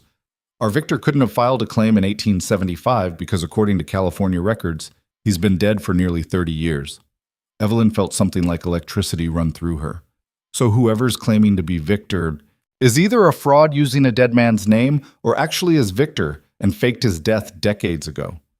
Cole's smile was grim. Either way, his land claim is invalid. Cole, this is... She didn't have words for the relief flooding through her. This could save us. Could. If the judge believes the California records are legitimate and Victor can't produce counter-evidence. He rubbed his eyes, swaying slightly with fatigue. But it's the best chance we've got. Evelyn grabbed his arm to steady him. You need to eat. Rest. I need to get this to Hoskins. If he can file it before the hearing, tomorrow. You can barely stand. She pulled him toward the dugout. Come on. He was too tired to argue. Inside, she made him sit while she heated up stew and coffee. He ate mechanically, his eyes already half closed. When he finished, he barely made it to the bed before sleep claimed him. Evelyn covered him with a blanket and stood looking down at his exhausted face. He'd ridden for 5 days straight, barely stopping, pushing himself to the edge of collapse. For land he claimed not to care about. For a wife who was only a wife on paper.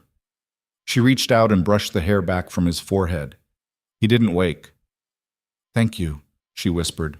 The next morning they rode to town together and presented Hoskins with the death certificate. The lawyer examined it with growing excitement. This is excellent, truly excellent. He looked up at them, his eyes bright. If Victor's been using a dead man's identity, any legal document he's filed is void. The land claim, everything. So we win? Evelyn asked. We have a very strong case, but Victor will fight back. He might claim this is a different Victor Ashford, that the death certificate is forged, that... Hoskins waved his hand. Point is, we're not done yet, but we're in a much better position than we were. The hearing was 6 days away. They spent the time preparing, going over testimony with Hoskins, gathering every piece of evidence they had. Cole tracked down 3 more people who'd known Thomas and could testify he'd filed his claim legitimately. Evelyn organized everything into a clear timeline. On the morning of the hearing, they dressed in their best clothes, which wasn't saying much. Cole's suit was old and didn't fit quite right. Evelyn's dress was the one she'd arrived in, now faded and mended in several places. But they looked respectable enough. The courthouse was a simple wooden building that also served as the town meeting hall. When they arrived, it was already packed. Apparently half the territory had turned out to watch the proceedings. Victor was there with his lawyer, a sharp-faced man from Denver who looked like he ate frontier settlers for breakfast. Victor himself was immaculate in an expensive suit, radiating confidence. He caught Evelyn's eye and smiled coldly. She looked away. The judge was a weathered man named Morrison, who'd been settling disputes in the territory for 20 years. He called the court to order, and the hearing began. Victor's lawyer went first, presenting the land claim document and arguing that it predated Thomas's filing by over a year. He was smooth, professional, making it sound perfectly reasonable that Victor had simply been reclaiming property that was rightfully his. Then Hoskins stood up. He started with the obituary, establishing that Sarah Mackenzie had died in 1874, a full year before she supposedly witnessed Victor's document. Victor's lawyer objected, claiming the date might be incorrect, but Hoskins produced the church burial records as well, 2 independent sources confirming Sarah's death. Then came Edmund Bartlett's widow, who testified her husband had been in Lincoln throughout 1875 and never witnessed any land documents. Victor's lawyer tried to discredit her, suggesting she might be mistaken or lying, but the woman held firm. "My husband kept a diary. I have entries from every week of 1875. He never left the city." The diary was entered as evidence. Finally, Hoskins presented the death certificate from California. The courtroom went dead silent. "Your Honor," Hoskins said, "this proves that Victor James Ashford died in 1851. The man claiming to be Victor Ashford cannot simultaneously be dead for 30 years and filing land claims in 1875. Victor's lawyer shot to his feet. "This is preposterous. The death certificate could be for a different Victor Ashford. It's not an uncommon name." "Perhaps not," Hoskins agreed, "which is why I'd like to ask the plaintiff directly. Are you the Victor Ashford listed on this death certificate?" All eyes turned to Victor. He sat very still, his face carefully neutral. "I am not. That was my cousin, who shared my name." "A convenient explanation. Can you provide documentation proving this cousin's existence?" "Not with me, no. But I can have records sent from—" "Your Honor," Hoskins interrupted, "the defense requests a continuance while Mr. Ashford produces this alleged documentation. Since he's had months to prepare his case, I find it suspicious that he can't provide basic proof of his identity." Judge Morrison leaned back, thinking. "Mr. Victor Ashford, or whoever you are, do you have any immediate proof that you're not the deceased individual listed on this certificate?" Victor's lawyer whispered urgently in his ear. Finally, Victor said, "I have my word as a gentleman." "Your word." The judge's tone was dry. "Against a death certificate, church records, witness testimony, and a clear pattern of fraudulent documentation." He shuffled through the papers in front of him. "Mr. Ashford, I'm going to give you 1 week to produce concrete evidence of your identity and your legal right to this land. If you cannot, I'm ruling in favor of the defendants." Victor's composure finally cracked. "This is absurd. I'm being railroaded by frontier justice and forged documents." "Watch your tone in my court," Morrison snapped. "You're the one who showed up here with a suspiciously convenient claim and witnesses who were demonstrably dead or absent when they supposedly signed your documents. 1 week. Dismissed." The gavel came down. The courtroom erupted in conversation. Evelyn sat frozen, not quite believing what had just happened. Cole grabbed her hand and squeezed it hard. "We did it," he said quietly. "We're not done yet. He has a week. He won't find anything. There's nothing to find. He was lying, and we proved it." Cole's eyes were bright with something Evelyn had never seen before. Victory. Hope. They stood to leave and found themselves surrounded by neighbors. People offering congratulations, asking questions, looking at them with new respect. Mrs. Daniels pushed through the crowd and hugged Evelyn. "You were magnificent," she whispered. "Absolutely magnificent." Even Henry Garrett nodded his approval as they passed. "Well fought, Ashford, both of you." Outside, Victor was climbing into a hired carriage, his face tight with rage. His lawyer was arguing with him about something. As the carriage pulled away, Victor looked back at the courthouse, at Cole and Evelyn standing on the steps, and the hatred in his eyes was palpable. "He's not done," Evelyn said. "Probably not, but we won this round." Cole started walking toward their wagon. "Come on, let's go home." Home. The words settled into Evelyn's chest and stayed there. They rode back to this homestead in the afternoon light, both too wrung out to talk much. But the silence was comfortable now, easy. When they arrived, Cole unhitched the horses while Evelyn went inside to start dinner. She was slicing potatoes when she heard footsteps behind her. She turned to find Cole standing in the doorway, backlit by the setting sun. "I'm not going to Wyoming," he said. I know, they filled the position." "No, I mean, even if they hadn't, Even if they offered it to me tomorrow. He stepped inside, his expression serious. I'm staying here, if you'll have me. Evelyn's heart was suddenly pounding so hard she could barely breathe. Cole. I know we married for practical reasons. I know I told you I was leaving, but somewhere along the way this stopped being practical. He moved closer. You stopped being just some woman I was helping, and this place stopped being just land. What are you saying? I'm saying I want to make this real. The marriage, the homestead, all of it. His voice was rough with emotion he'd spent months suppressing. I'm saying I love you, Evelyn, and I want to build a life here. With you. Evelyn set down the knife before she dropped it. You love me. Yeah, I do. I'm not good at saying it, and I'm probably going to be terrible at showing it, but it's true. She crossed the small space between them and put her hands on his chest. His heart was racing as fast as hers. I love you too, she said. I have for weeks, maybe longer. Cole's hands came up to frame her face, gentle despite their calluses. He looked at her like she was something precious, something worth fighting for. Then he kissed her. It was nothing like the brief, awkward kiss they'd shared at their paper wedding. This was real, deep, full of everything they'd both been too scared to say out loud. When they finally broke apart, both breathing hard, Cole rested his forehead against hers. So is that a yes? He asked. To making this real? Yes. Absolutely yes. He kissed her again, and Evelyn felt something inside her, something that had been broken and guarded for so long, finally start to heal. They stood in the dugout they'd built together, holding each other as the sun set over the prairie, and Evelyn understood that she'd found what she'd been searching for since the fire destroyed her old life. Not just survival, not just shelter, home, love, purpose, a future worth fighting for. The week that followed the hearing passed in a strange suspension between hope and dread. Victor had 7 days to produce evidence proving his identity and claim.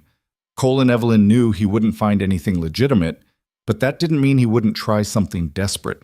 They fell into a new rhythm in those days. The marriage that had been real in their hearts became real in practice. Cole moved his things into the dugout properly instead of sleeping in the wagon.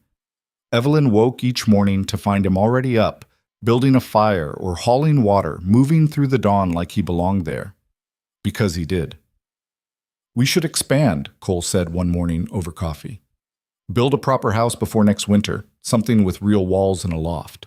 Evelyn looked around the dugout that had sheltered her through the hardest months of her life. I'm kind of fond of this hole in the ground. You're fond of not freezing to death. There's a difference. But he was smiling. We could keep it, use it for storage, but you deserve better than dirt walls and a leaking roof. We deserve better, she corrected. His smile widened. Yeah, we do. 3 days before the final ruling, Henry Garrett rode up again. This time, his wife Catherine was with him, and her expression was less hostile than before. We heard Victor left town 2 days ago, Garrett said without preamble. Took a stage east, didn't even wait for the hearing. Cole stood up from where he'd been repairing a saddle. He ran? Looks like it. Town clerk said Victor came by demanding his documents back, making all kinds of threats. Then he was gone. Garrett shifted in his saddle. Thought you'd want to know. Catherine spoke up, her voice stiff but sincere. I owe you an apology, Mrs. Ashford, both of you. I believed gossip instead of giving you a fair chance. That was wrong of me. Evelyn stepped forward. Thank you for saying that. We brought something. Catherine gestured to the packages tied to her saddle. Seeds for spring planting. Henry says you'll need to get crops in the ground soon as the thaw comes if you want to eat next winter. We can pay, Cole started. Consider it a wedding gift, Garrett interrupted. The real kind, not the courthouse kind. He actually grinned. Besides, strong neighbors make for a strong community. And like it or not, you two are part of this community now. After they left, Evelyn stood holding packets of seeds, corn, beans, squash, wheat, and felt something unknot in her chest. Acceptance, belonging, things she'd thought were lost to her forever. They're right, Cole said, coming to stand beside her. We're going to need to clear fields, build irrigation, get chickens, maybe some pigs. He paused. Going to be a lot of work. More than rebuilding a burned homestead? Different kind of work. Harder in some ways, but worth it. He took her hand. If you're willing. Evelyn looked out at the land stretching endlessly in all directions. Once it had terrified her with its emptiness. Now she saw potential, space to grow, room to build something that mattered. "I'm willing," she said. The final hearing arrived on a cold, bright morning. The courthouse was less crowded this time. Most people had heard Victor was gone and knew how it would end. Judge Morrison took his seat, shuffled through papers, and looked up with barely concealed satisfaction. "Mr. Victor Ashford has failed to appear or provide any documentation supporting his claim," Morrison announced. "Furthermore, investigation by the Territorial Marshal's office has revealed that the man calling himself Victor Ashford was actually Victor's son, using his deceased father's identity to perpetrate fraud across multiple territories. Warrants have been issued for his arrest." The judge looked directly at Cole and Evelyn. "The land claim is hereby ruled invalid. The homestead legally and rightfully belongs to Cole and Evelyn Ashford. Case closed." What? Walfors. What? The gavel came down with finality. Walking out of the courthouse, Evelyn felt lightheaded. It was over. Actually over. The land was theirs. No one could take it away. Cole grabbed her around the waist and lifted her off her feet, spinning her around right there on Main Street. People stared. Evelyn didn't care. She threw her arms around his neck and kissed him, and when he set her down, they were both grinning like idiots. "We won," she said. "We won." "I can't believe we actually won." "Believe it." Cole pulled her close. "You faced down a fraud with lawyers and money, and you beat him with nothing but truth and stubbornness." "We beat him, together." "Yeah, together." He kissed her again, softer this time. "Come on, let's go tell everyone." But before they could head to the wagon, Hoskins came hurrying out after them. "Wait, I almost forgot." He pressed an envelope into Cole's hand. "This came for you yesterday. Been sitting in my office." The return address was from Kansas. Cole's face went carefully neutral as he opened it. Evelyn watched him read, saw the emotions flicker across his features, surprise, anger, something that might have been grief. "What is it?" she asked. "It's from Thomas." His voice was rough. "He's alive, working on a ranch outside Wichita. Says he heard about the legal trouble with Victor and wants me to know he's sorry. Sorry for burning the homestead, sorry for running, sorry for—" Cole stopped reading and crumpled the letter slightly. "Sorry for everything." "What else does he say?" "That he's not coming back. That I was right about him. He can't finish what he starts. That he hopes I can forgive him someday, but understands if I can't." Cole looked up, his eyes bright with unshed tears. "He says he's glad I found someone. Says Evelyn sounds like she's exactly the kind of person I needed." Evelyn's throat tightened. "Are you going to write back?" "I don't know. Maybe. Eventually." He folded the letter carefully and put it in his pocket.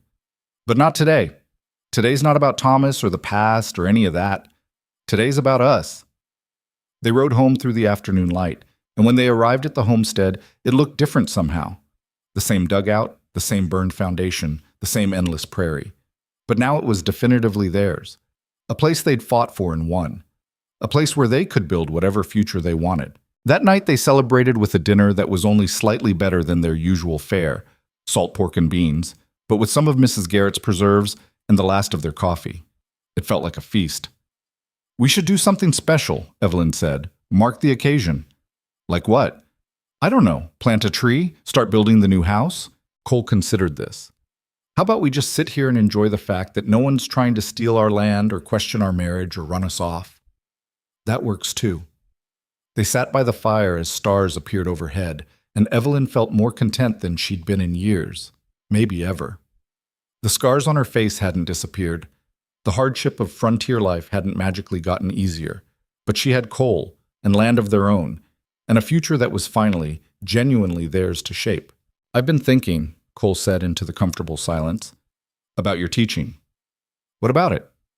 "You should do more of it. Not just the Daniels kids. All the children in the area who need learning." He poked at the fire with a stick. "We could build a schoolhouse, a real one. Use some of the land by the creek where it's flat." Evelyn stared at him.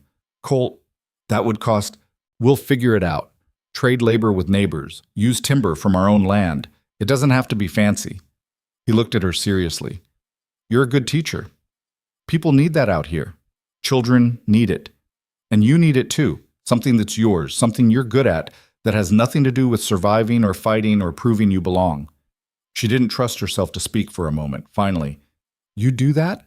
Build a schoolhouse?" "I do a lot of things for you. Building a schoolhouse is pretty far down the list of crazy." Evelyn moved around the fire and kissed him, putting everything she felt into it. When they broke apart, Cole's eyes were dark with emotion. "Is that a yes?" he asked. "That's a yes." They spent the next weeks preparing for winter in earnest. The cold was coming. Everyone could feel it. Cole finished reinforcing the dugout and started cutting timber for the future house. Evelyn preserved everything she could, packed the root cellar tight, made sure they had enough lamp oil and firewood to last months. But she also rode to the Daniels homestead every Saturday, and soon other families started asking if their children could join. By the third week, Evelyn was teaching 9 students ranging from 5 to 14. Mrs. Daniels offered her barn as a temporary classroom. It was drafty and smelled like hay, but it worked. "You need books," Cole said one night. "Can't teach properly without books." "Books cost money we need for other things. We'll make it work." He'd already started sketching plans for the schoolhouse, rough drawings on scraps of paper. "Next time we go to town, we're stopping at the Mercantile. Pruitt mentioned he had some old textbooks in storage. We'll see what he'll take in trade." Mr. Pruitt turned out to have a whole crate of damaged books, water-stained, covers torn, pages missing, that he was willing to part with for a bag of potatoes and a promise that Cole would help repair his storefront in spring. Evelyn sorted through them in the wagon on the way home, her heart swelling. McGuffey readers, an old arithmetic primer, a battered geography text. They weren't much, but they were everything. "Thank you," she told Cole for the 10th time. "Stop thanking me. This benefits both of us. Educated neighbors are better neighbors." But he was smiling. The first snow came in late November, 3 weeks earlier than expected. Evelyn woke to find the world transformed, white and silent and beautiful. Cole was already outside, checking on the animals and making sure everything was secure. "Storm's coming," he said when she emerged. "Big one. Can feel it in the air." He was right. By evening, the wind had picked up and snow was falling so thick they could barely see 10 feet. They secured everything they could and retreated inside the dugout. The storm lasted 2 days. Being trapped inside a small underground room with another person could have been miserable. Instead, Evelyn found she didn't mind. They talked more than they usually did. Cole told her stories about his time as a cavalry scout, the places he'd seen, the people he'd known, the things he'd learned. She told him about teaching in Boston, about the students she'd loved, about the woman she'd been before the fire changed everything. "Do you miss it?" Cole asked. "The city? The life you had?" Evelyn considered this honestly. "I miss parts of it. The bookshops, the museums, the way you could walk down a street and hear 5 different languages. But the person I was there?" She shook her head. "That woman was lost before the fire ever happened. She just didn't know it yet." "What do you mean?" "I was teaching because it was acceptable work for a spinster, living in a boarding house because I couldn't afford better, waiting for my life to start even though I was already 26 years old." She pulled the blanket tighter around her shoulders. The fire just made it obvious that the life I'd been clinging to was already gone. Cole was quiet for a moment. "You ever regret answering Thomas's advertisement?" "No. Even when I thought I'd made the worst mistake of my life, even when I was terrified and alone, no. Because it led me here. To this." She gestured around the dugout, meaning more than just the physical space. "To you." He pulled her against him, and they sat like that while the storm raged outside, warm and safe and together. When the snow finally stopped, they dug themselves out to find the prairie transformed into something alien and beautiful. Everything was buried under 2 feet of powder. The sky was painfully blue. The cold was sharp enough to hurt. "It's going to be a hard winter," Cole said, surveying the landscape. "We'll manage." "Yeah, we will." He squeezed her hand. Together. December brought more storms and temperatures that dropped so low the water in the wash basin froze solid overnight. But it also brought unexpected visitors. Families started stopping by on their way to or from town, using the homestead as a waypoint. Cole and Evelyn found themselves hosting neighbors for coffee, sharing news, trading supplies. "We're becoming a landmark," Evelyn said after the 3rd such visit in a week. "Beats being isolated." Cole was actually enjoying the company, even if he tried to hide it. And some of these folks are bringing their kids for you to assess, seeing if they should join your classes. By January, Evelyn was teaching 14 students. The Daniels barn was too small. Families started rotating hosting duties, but it was chaos. Children learned in living rooms and kitchens, and one memorable week in a storage shed that was only marginally warmer than outside. "We need the schoolhouse," Evelyn said, after a particularly difficult lesson where 3 students had shared one primer and 2 others had to stand because there weren't enough seats. "Not next year, now." Cole looked up from the harness he was mending. "Middle of winter? Evelyn, we have to. These children need a real place to learn. And we have the lumber. You've been cutting it for weeks. For the house, for our house. The house can wait, the school can't." They stared at each other across the dugout. Finally, Cole sighed.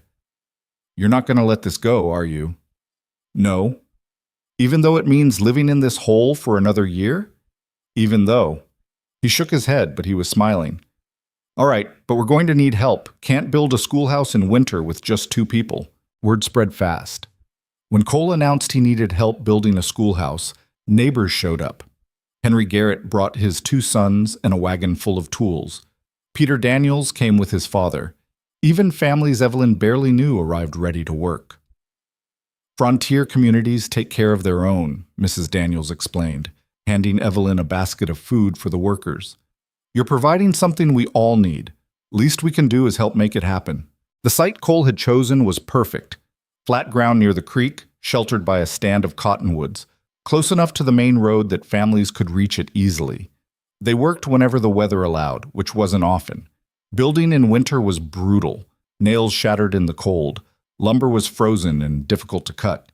Everyone's hands were cracked and bleeding, but slowly, impossibly, the schoolhouse took shape. It was small, just 1 room, maybe 20 feet by 15. But it had real walls, real windows, a solid roof. Inside they built benches and a desk for Evelyn. Someone donated a small stove. Someone else brought slate boards and chalk. 6 weeks after they started, the schoolhouse was finished. Evelyn stood inside on opening day, looking at the children seated on benches their fathers had built, holding books that neighbors had donated, ready to learn in a space that existed because a community had decided education mattered. She had to turn away for a moment to collect herself. Cole found her outside during the midday break, her eyes still red. "You all right?" he asked quietly. "I'm perfect. Better than perfect." She looked at the small building behind her. 2 years ago, I thought my teaching days were over, thought I'd never matter to anyone again, and now you've got a schoolhouse and 14 students and half the territory respecting you."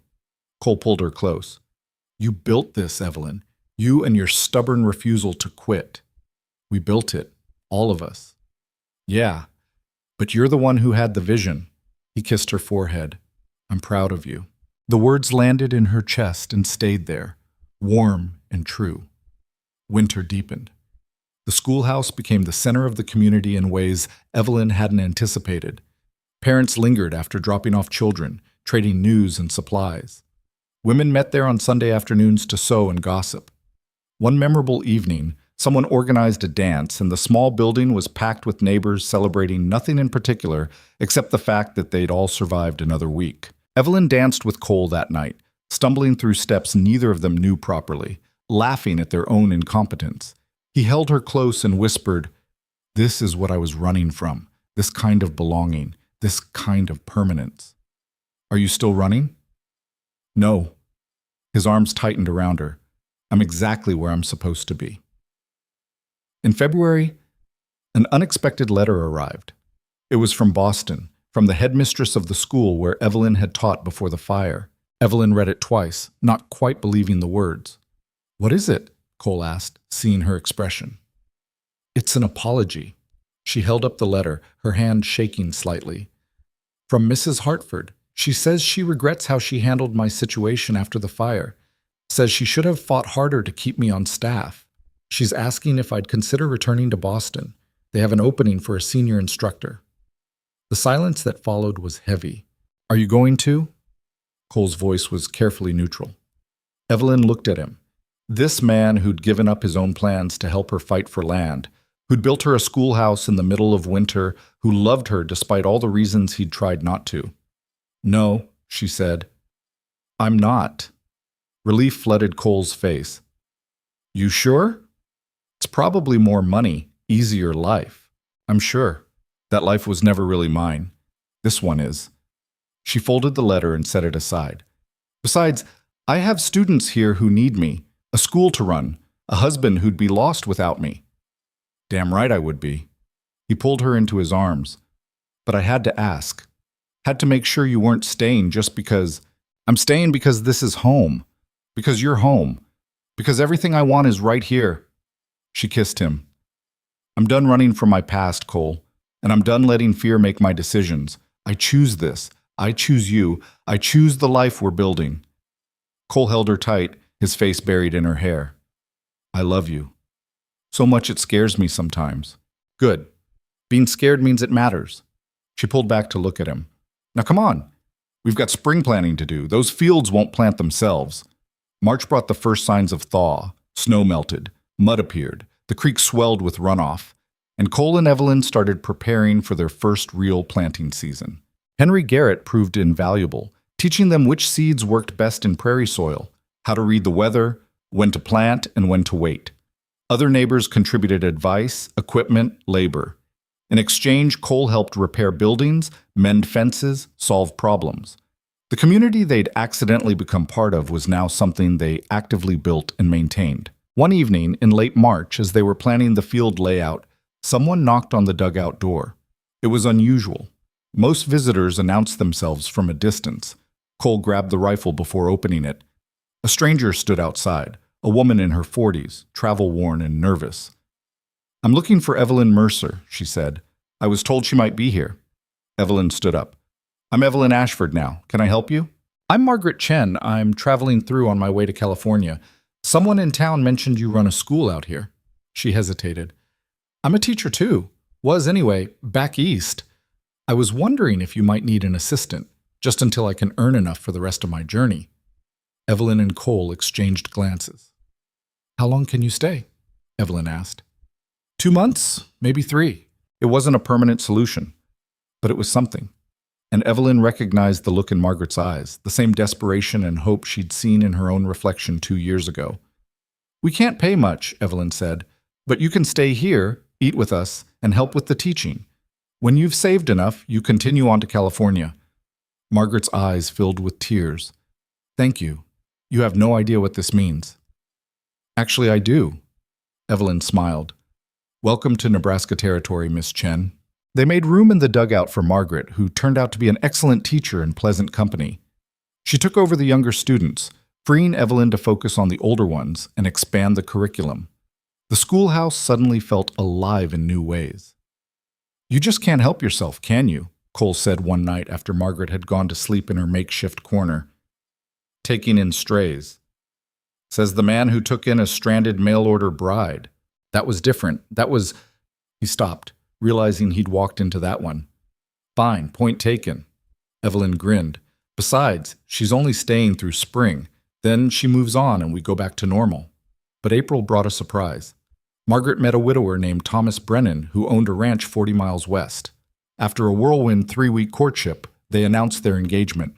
"I know it's sudden," Margaret said, flushed with happiness. "But he's a good man, and he has 3 children who need teaching. It's perfect." "It is," Evelyn agreed, genuinely happy for her, "and it means I need to find another assistant teacher." Cole laughed. "The school's growing. You're going to need to expand the building soon." He was joking. Evelyn started seriously considering it. By late spring, the homestead had transformed completely. Fields stretched where burned ruins had been. The schoolhouse stood solid and well used. The dugout, while still their home, was surrounded by the beginnings of a proper house. Foundation laid, walls framed, ready to be finished come summer. Evelyn stood on a small rise one evening, watching the sun set over land that was finally, legally, undeniably theirs. Cole came to stand beside her, slipping his hand into hers. "What are you thinking about?" he asked. "Everything. How far we've come. How different things are from what I imagined when I stepped off that train." "Better or worse?"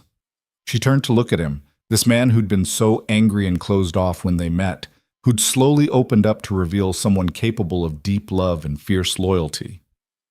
So much better, she said. Better than I ever dreamed possible. Cole pulled her close, and they stood together watching the light fade over their land, their community, their hard-won future. And Evelyn knew with absolute certainty that she was exactly where she belonged. Summer arrived with heat that shimmered off the prairie in waves. The fields Cole and Evelyn had planted in spring were now knee-high with wheat and corn, green and promising under the relentless sun. The house they'd started building months ago was finally taking real shape. Walls completed, roof nearly finished, windows installed. It wouldn't be fancy, but it would be theirs. Cole stood on the half-finished porch one morning, surveying the work with satisfaction. Another 2 weeks and we can move in. Get out of that dugout for good. Evelyn came up beside him, wiping sweat from her forehead. I'm going to miss it, the dugout. You're insane. It's a hole in the ground. It's the hole in the ground where we became real, where we survived our first winter, where we... She stopped, suddenly emotional. Cole turned to her, concerned. Where we what? Where we fell in love, even if we didn't admit it for months. She leaned against him. It matters. That place matters. He wrapped an arm around her shoulders. Then we'll keep it. Use it for storage, like I said. That way it's still here, still part of our story. Their story. The words settled into Evelyn's chest with weight and warmth. They had a story now. Something worth telling, worth remembering. The schoolhouse had closed for summer break, but Evelyn still rode out twice a week to tutor students who were struggling or wanted to get ahead. She'd found 3 promising older students, 2 girls and a boy, who she thought might be capable of teaching the younger children come fall.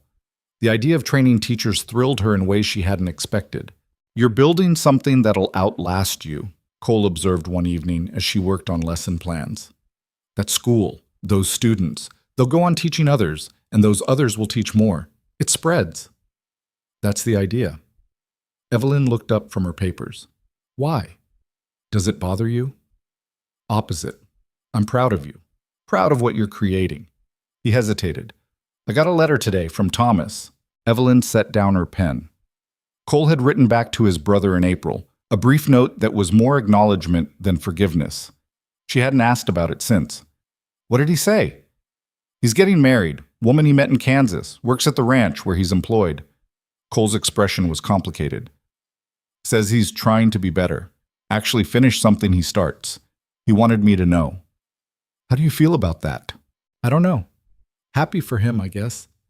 And angry still. And sad. He ran a hand through his hair. Mostly I just wish things had been different between us. That we hadn't wasted so many years being stubborn and hurt. Evelyn crossed the room and took his hand. You can't change the past. But you can choose what happens next. You could invite him to visit, meet his new wife, start over. You think I should? I think you'll regret it if you don't at least try. She squeezed his fingers. He's your brother, Cole. Your twin. That bond doesn't just disappear because you're angry.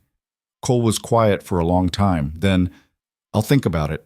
2 weeks later, as promised, they moved into the new house. It was strange sleeping above ground after so many months in the dugout. The space felt enormous compared to what they'd had. Evelyn kept waking in the night, disoriented, before remembering where she was. But slowly, the house became home. They furnished it with pieces Cole built and items traded from neighbors.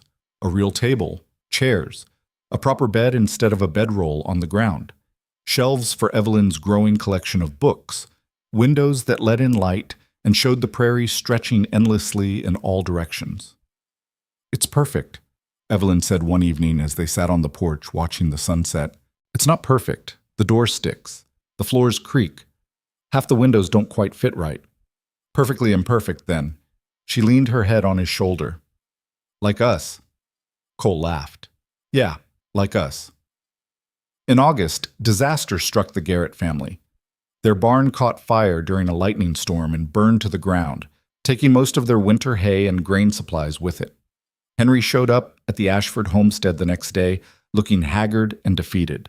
We're ruined, he said bluntly. Can't afford to rebuild before winter. Can't buy enough feed to replace what we lost. I'm going to have to sell off most of the livestock just to survive. Cole didn't hesitate.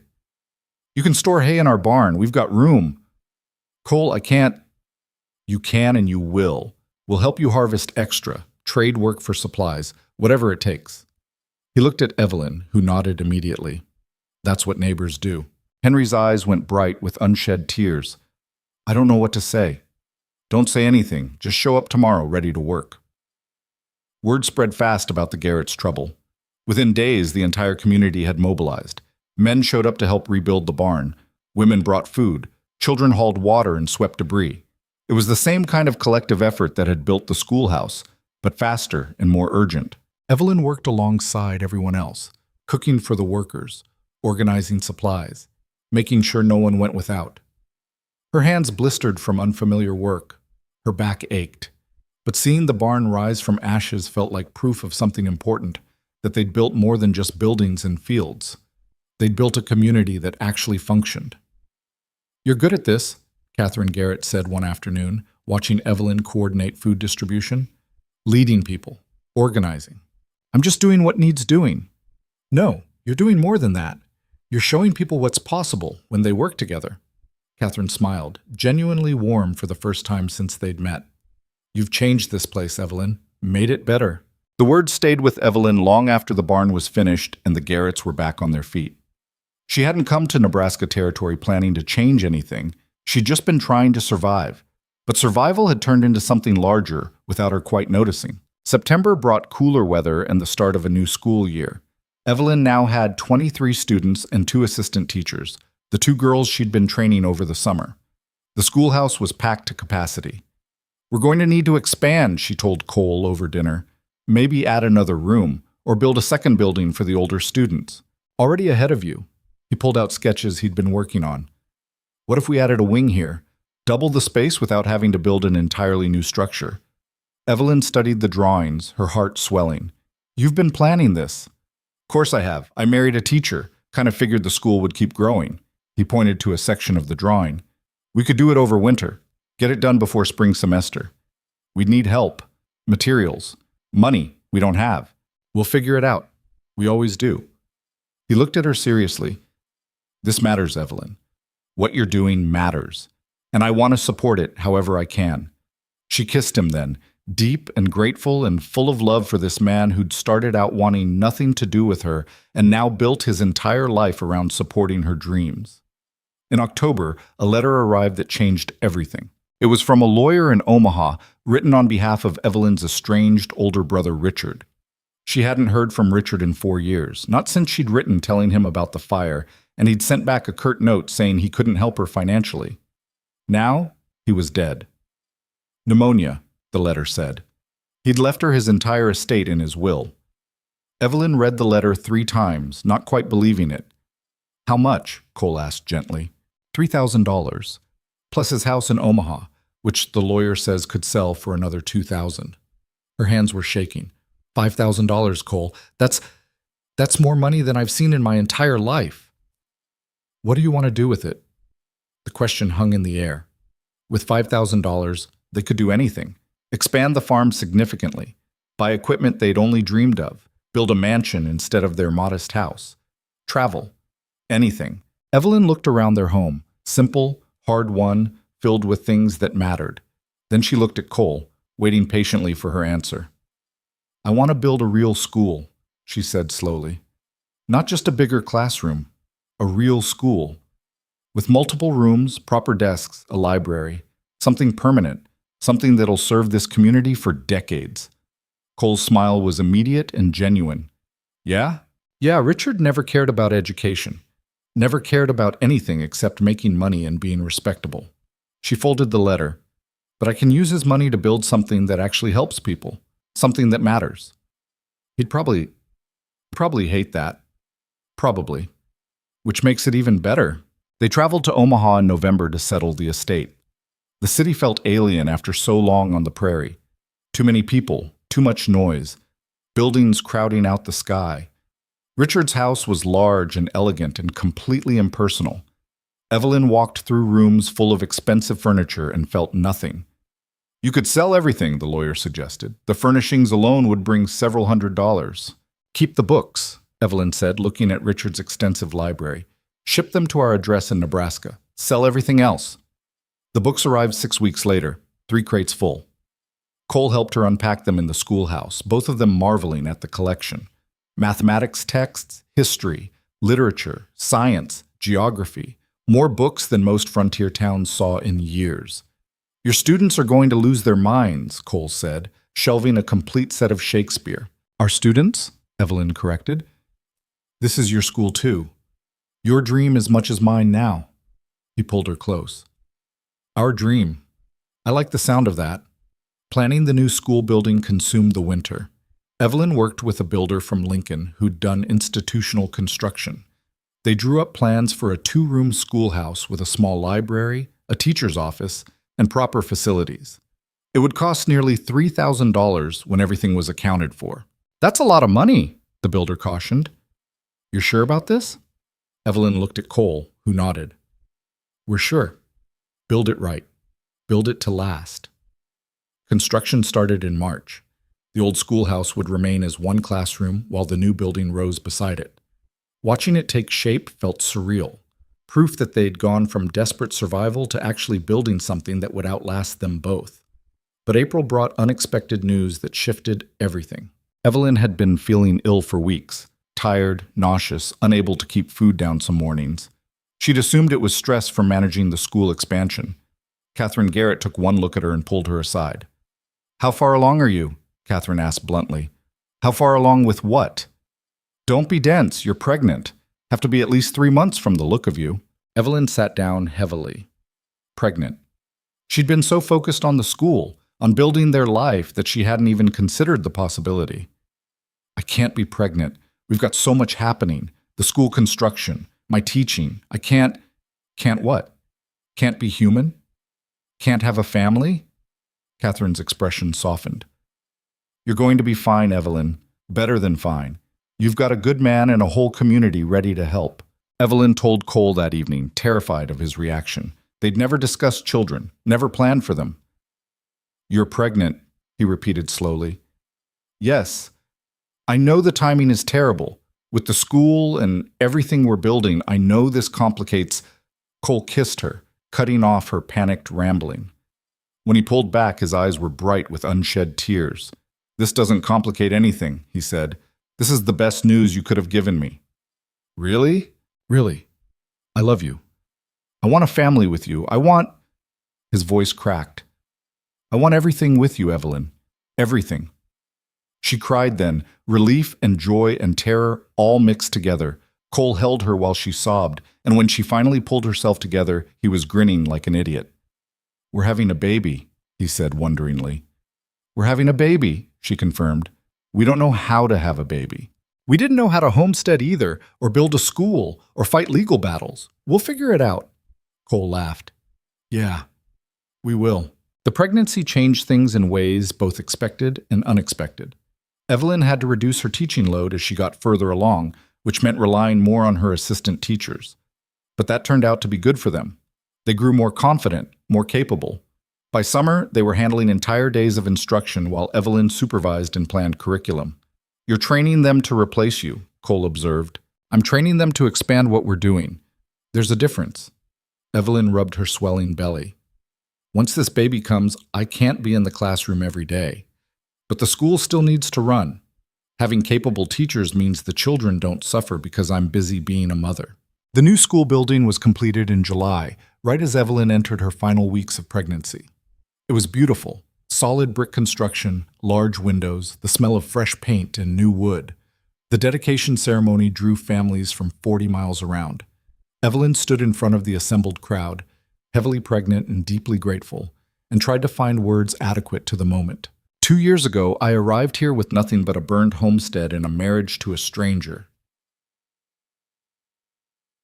she said. "I thought I was at the end of everything. Turns out I was at the beginning." She looked at Cole, standing off to the side with his arms crossed, but his expression proud. "This school exists because a community decided education mattered, because neighbors helped neighbors, because people believed in building something that would last beyond their own lives." She placed a hand on her belly. "My child will learn in this building, so will your children and your grandchildren. That's the gift we're giving them, not just knowledge, but proof that ordinary people can build extraordinary things when they work together. Voz. The applause was thunderous.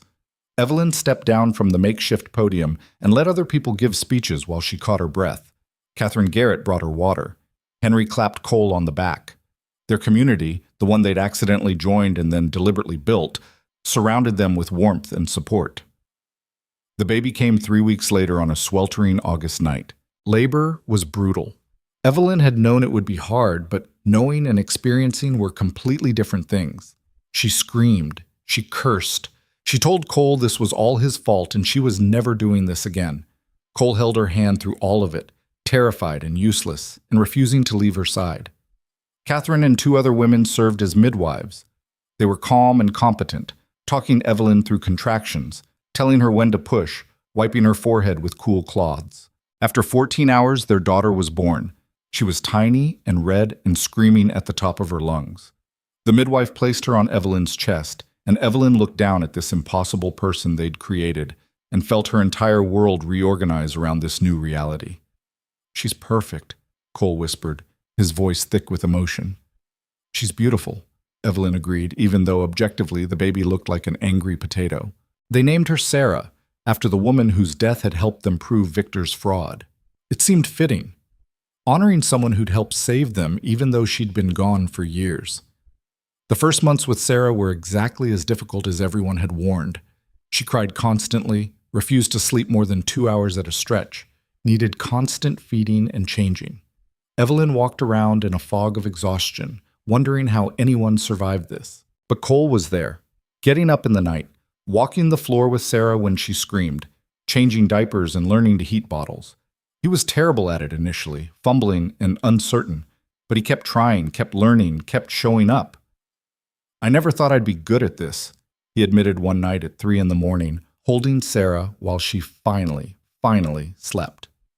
"Being a father, having a family. You're doing fine. I'm terrified every second that I'm going to break her or do something wrong." Evelyn smiled tiredly. "That probably means you're doing it right. The ones who aren't scared are the ones who should be." October brought the start of a new school year. Evelyn had planned to go back to teaching part-time, but Sarah had other ideas. The baby was colicky and difficult and absolutely refused to be left with anyone else. "I can't do this," Evelyn said one morning after a particularly bad night. "I can't teach and be a mother and run the school. It's too much." "So don't," Cole said simply. "What? Don't do it all. Pick what matters most right now and do that. Let other people handle the rest." He took Sarah from her arms, giving Evelyn a break. "You've got 2 good teachers who can run daily classes. Let them. You handle administration and planning. Visit when you can, but stop trying to be everywhere at once." It felt like giving up, like failing. But Cole was right. She couldn't do everything. Something had to give. So she stepped back from daily teaching and focused on being Sarah's mother. It was harder than she expected. Teaching had been her identity for so long. Being just a mother felt diminishing at first, but watching Sarah grow, seeing her start to smile, to recognize their faces, to reach for things, Evelyn started understanding that this wasn't less than teaching. It was different, important in its own way. "You're building a person," Catherine told her during one of her visits. "That matters just as much as building a school. Maybe more." Winter came again, their 3rd in Nebraska territory. But this winter was different. They had a solid house with good heat, plenty of food stored away, a healthy baby, a thriving school, land that was indisputably theirs. Cole sat by the fire one evening, working on a rocking horse for Sarah while Evelyn nursed the baby. The scene was so domestic, so completely different from the angry, isolated man she'd met that first day. "What are you thinking about?" Evelyn asked. "How much has changed? How different everything is from what I planned." He looked up, meeting her eyes. "I was supposed to go to Wyoming, work on someone else's ranch, live alone, die alone, probably." "Depressing plan." "Yeah, but it felt safer than this. Safer than caring about people and places and futures." He set down his work. "You changed all that. Changed me. You changed yourself. I just gave you a reason to try." "You gave me everything." His voice was rough with emotion. A home, a family, a purpose, things I'd convinced myself I didn't deserve. Evelyn shifted Sarah to her shoulder, patting the baby's back. We gave each other those things. That's how it works. Spring brought news from Thomas. He and his wife were expecting a child. He'd been promoted to foreman at the ranch. And he wanted to visit, to meet Cole's wife and daughter, to see the homestead, to try rebuilding what they'd broken. What do you think? Cole asked, holding the letter. I think you should say yes. What if it goes badly? What if we fight again? Then at least you tried. At least you gave him a chance. Evelyn touched his arm. You've built something good here, Cole. Something worth sharing with family, even family that hurt you. Thomas arrived in late May with his very pregnant wife, Anna. The first moments were awkward. Two brothers who looked almost identical standing in a yard, not quite knowing how to greet each other after years of anger and silence.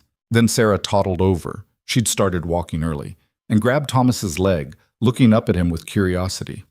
Thomas laughed, surprised. She looks just like you did at that age. Same stubborn expression. The ice broke. Not completely, not all at once, but enough. Over the next few days, the brothers talked. Really talked. For the first time in years. Thomas explained why he'd run. The fear of failing, the shame of not being able to handle what he'd started. Cole explained his anger, his feeling of abandonment. Neither one apologized exactly, but they both acknowledged the pain they'd caused each other. And slowly, carefully, they started building something new. On the last evening of Thomas's visit, the brothers stood together looking out over the land Thomas had claimed and Cole had saved. You did good here, Thomas said quietly. Better than I ever could have. You could have done it too if you'd stayed. No, I couldn't have. I'm not built for this kind of permanence. But you are. Thomas looked at Cole. I'm glad it was you. Glad this place ended up meaning something. You could still homestead. There's land available north of here. Thomas shook his head. I like working for someone else. Like being able to leave when things get hard. That's who I am. He paused. But I'm trying to be better. For Anna, for the baby, trying to actually stick with something. That's all any of us can do. Try. The brothers parted on better terms than they'd had in years. Not fixed completely. Some wounds went too deep for that. But healing. Moving towards something healthier. How do you feel? Evelyn asked after Thomas and Anna had left. Lighter, Cole admitted. Like I've been carrying something heavy and finally set it down. Summer of their third year brought a drought. Crops struggled. Water became precious. Families started worrying about making it through the next winter. The community that had come together to build the school and rebuild the Garrett barn now faced its biggest test. Cole organized a system for sharing water from their well, one of the deepest and most reliable in the area. Henry Garrett coordinated crop sharing so families that lost harvest could still eat. The women, led by Catherine and Evelyn, organized food preservation and distribution. It was hard. Some families lost everything and had to leave. Others barely scraped by. But more survived than would have if they'd been facing it alone. This is what it means, Evelyn said one evening, watching neighbors work together to harvest what little grain had survived.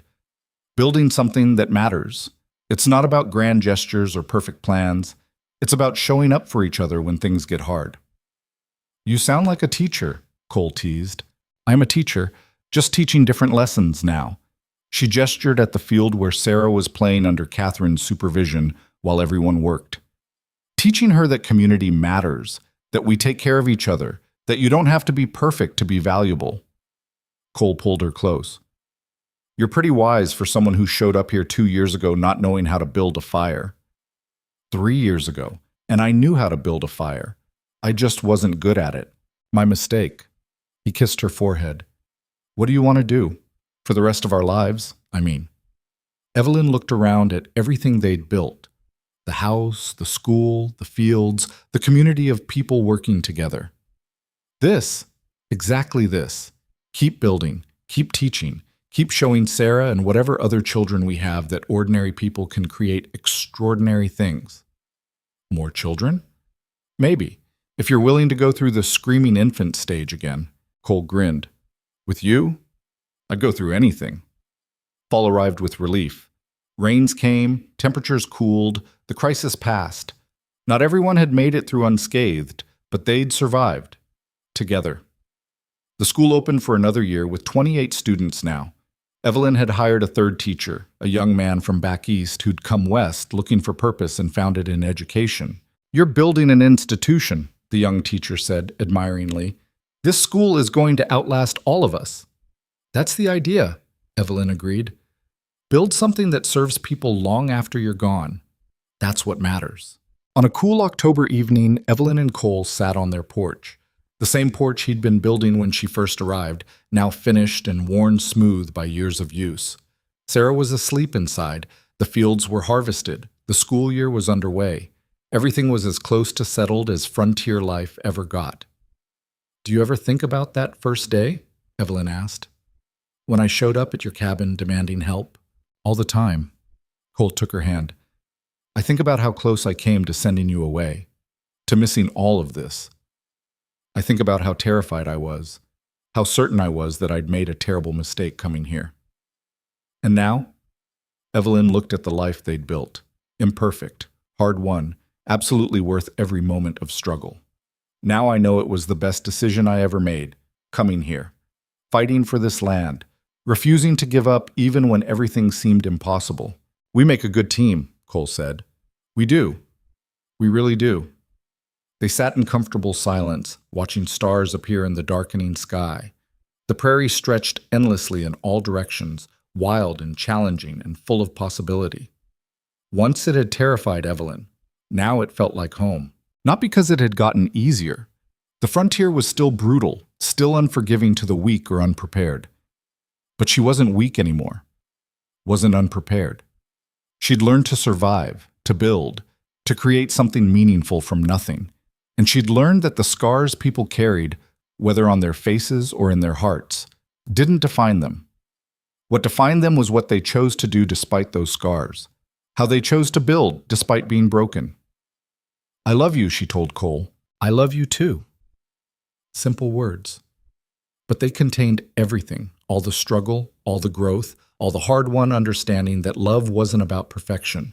It was about showing up, about fighting for each other and for the life you were building together. Sarah cried out in her sleep. Cole started to get up, but Evelyn waved him back down. "I'll get her. You stay here."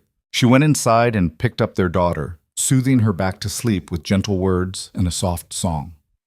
Through the window, she could see Cole still sitting on the porch, looking out over their land, their home, their future. It wasn't perfect. It would never be perfect.